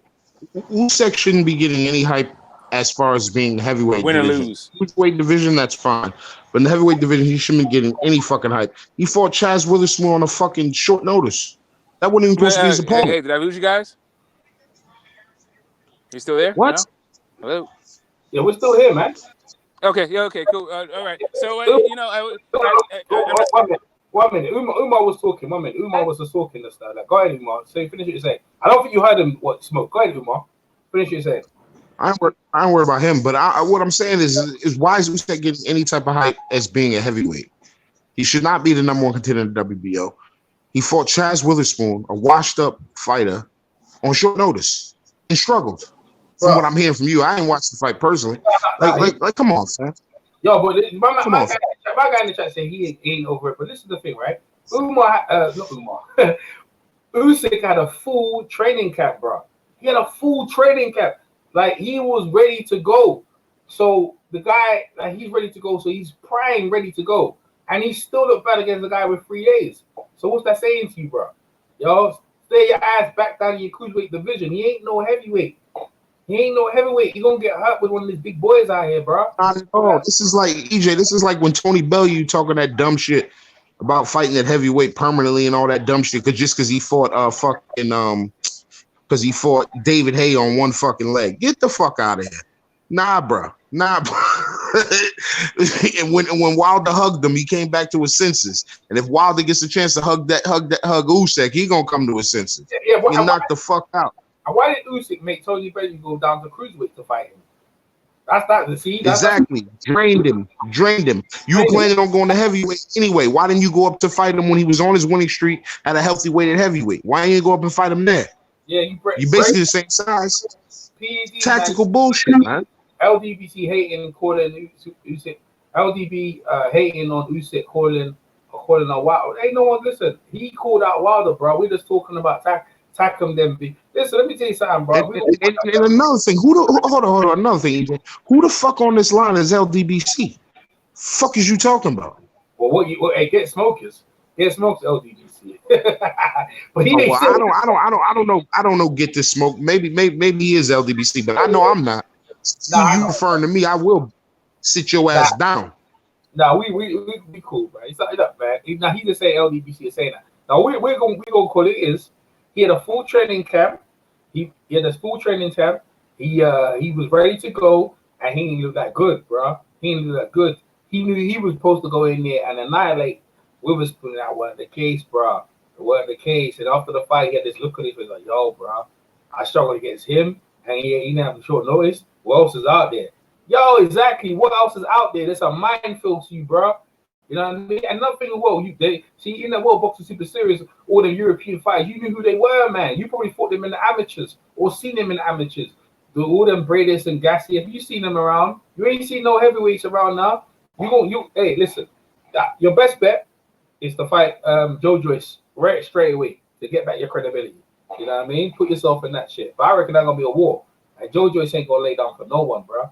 He ain't laying down for no one. Joyce, I don't like the way he fights, but he ain't gonna lay down. He gonna bring the fight to him. I don't know if he'll win, but he'll bring the fight to him.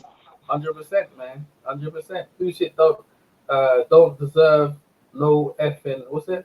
No effing hate. You're hating on the guy, man. Even, man. The guy quit. Yeah, waiting until the fight. Yeah, he won't fight someone better. Yeah, he needs to fight someone better. See how he does. He needs to fight Joyce with Usyk. Exactly. See? I'd like to see how he deal with the pressure from Big Baby. You like Big Baby against Usyk? I don't even like Big Baby necessarily winning the fight, but I just want to see how he deal with the pressure. Because Big Baby is gonna throw a million punches. They may not all be hard, but he's gonna throw a million punches, gonna put that fat ass belly on you, gonna tire you out. Let's see how you can deal with that. That's a real fucking heavyweight. Usyk outplays him. He's too slow, man. He's too slow. He's one of the worst heavyweights. I know you can't stand Big Baby, man. I need to talk to Nazi. Rubbish, man. He talk way hell up, and he don't do shit. YG, that's YG's boy. YG rolls him deep. Yo, he from my state. From YG rolls him hard, bro. He's from Brooklyn. He from your side. He's from your side, isn't it? He's from Brooklyn, isn't it? Like YG rolls him so hard. Like that guy's a disgrace. Yeah, Big Baby's from Brownsville. Yeah, Brownsville. He's a disgrace, man. Disgrace. That's not my hood. Stop claiming Brownsville's my hood. I know you love to do that. Now you East New York over here, kid. East New York. Yeah, man, he would have saved to me, bro. But like, what I'm saying is that, like, yo, Joe Joyce is slow as well. It's not the same thing, bro. Yeah, I know. I'm gonna be playing. Yeah, but what I'm saying is this, yeah, like, nah, man, like, yo, bro, Usyk, yo, we call him a hype job. I'm gonna call him a hype job until he prove he ain't a hype job in the heavyweight division. I ain't saying nothing to him in the cruiserweight now, but I'm gonna say something in the heavyweight division because you know Witherspoon wasn't saying nothing, bro. Witherspoon never did nothing, never said nothing. He got knocked out by Seth Mitchell. How about them apples when he was in his prime? But he ain't even in his prime, and he gives exactly. So glass jaw Seth Mitchell, bro. Dude that couldn't take a fucking feather fisted puncher.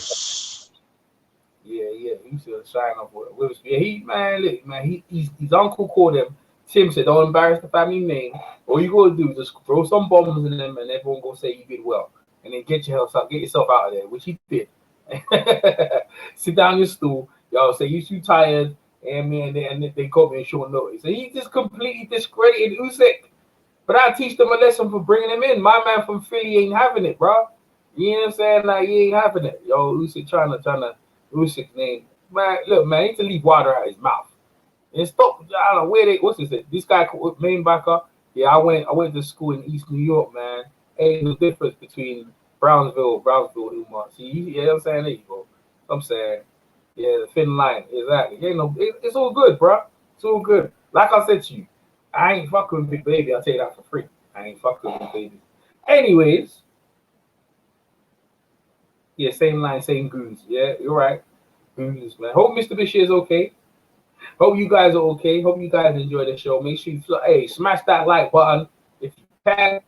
Usyk quit on this. Usyk quit him on the story. Yeah, man. I ain't know. Usyk, man. Let's see what happens, man. When he steps up, he's busy though. He's even more active and fight some bad names though.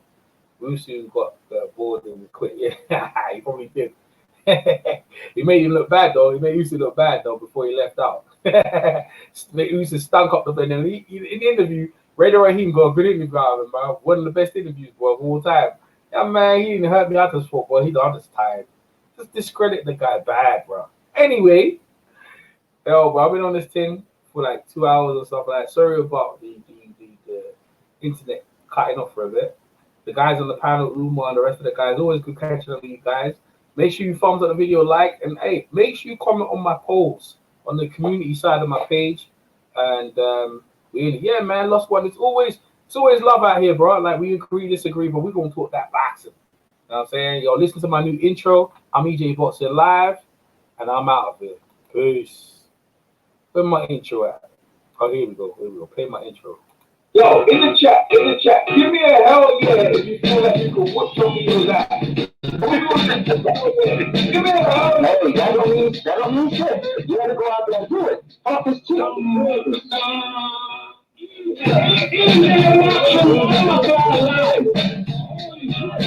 shit.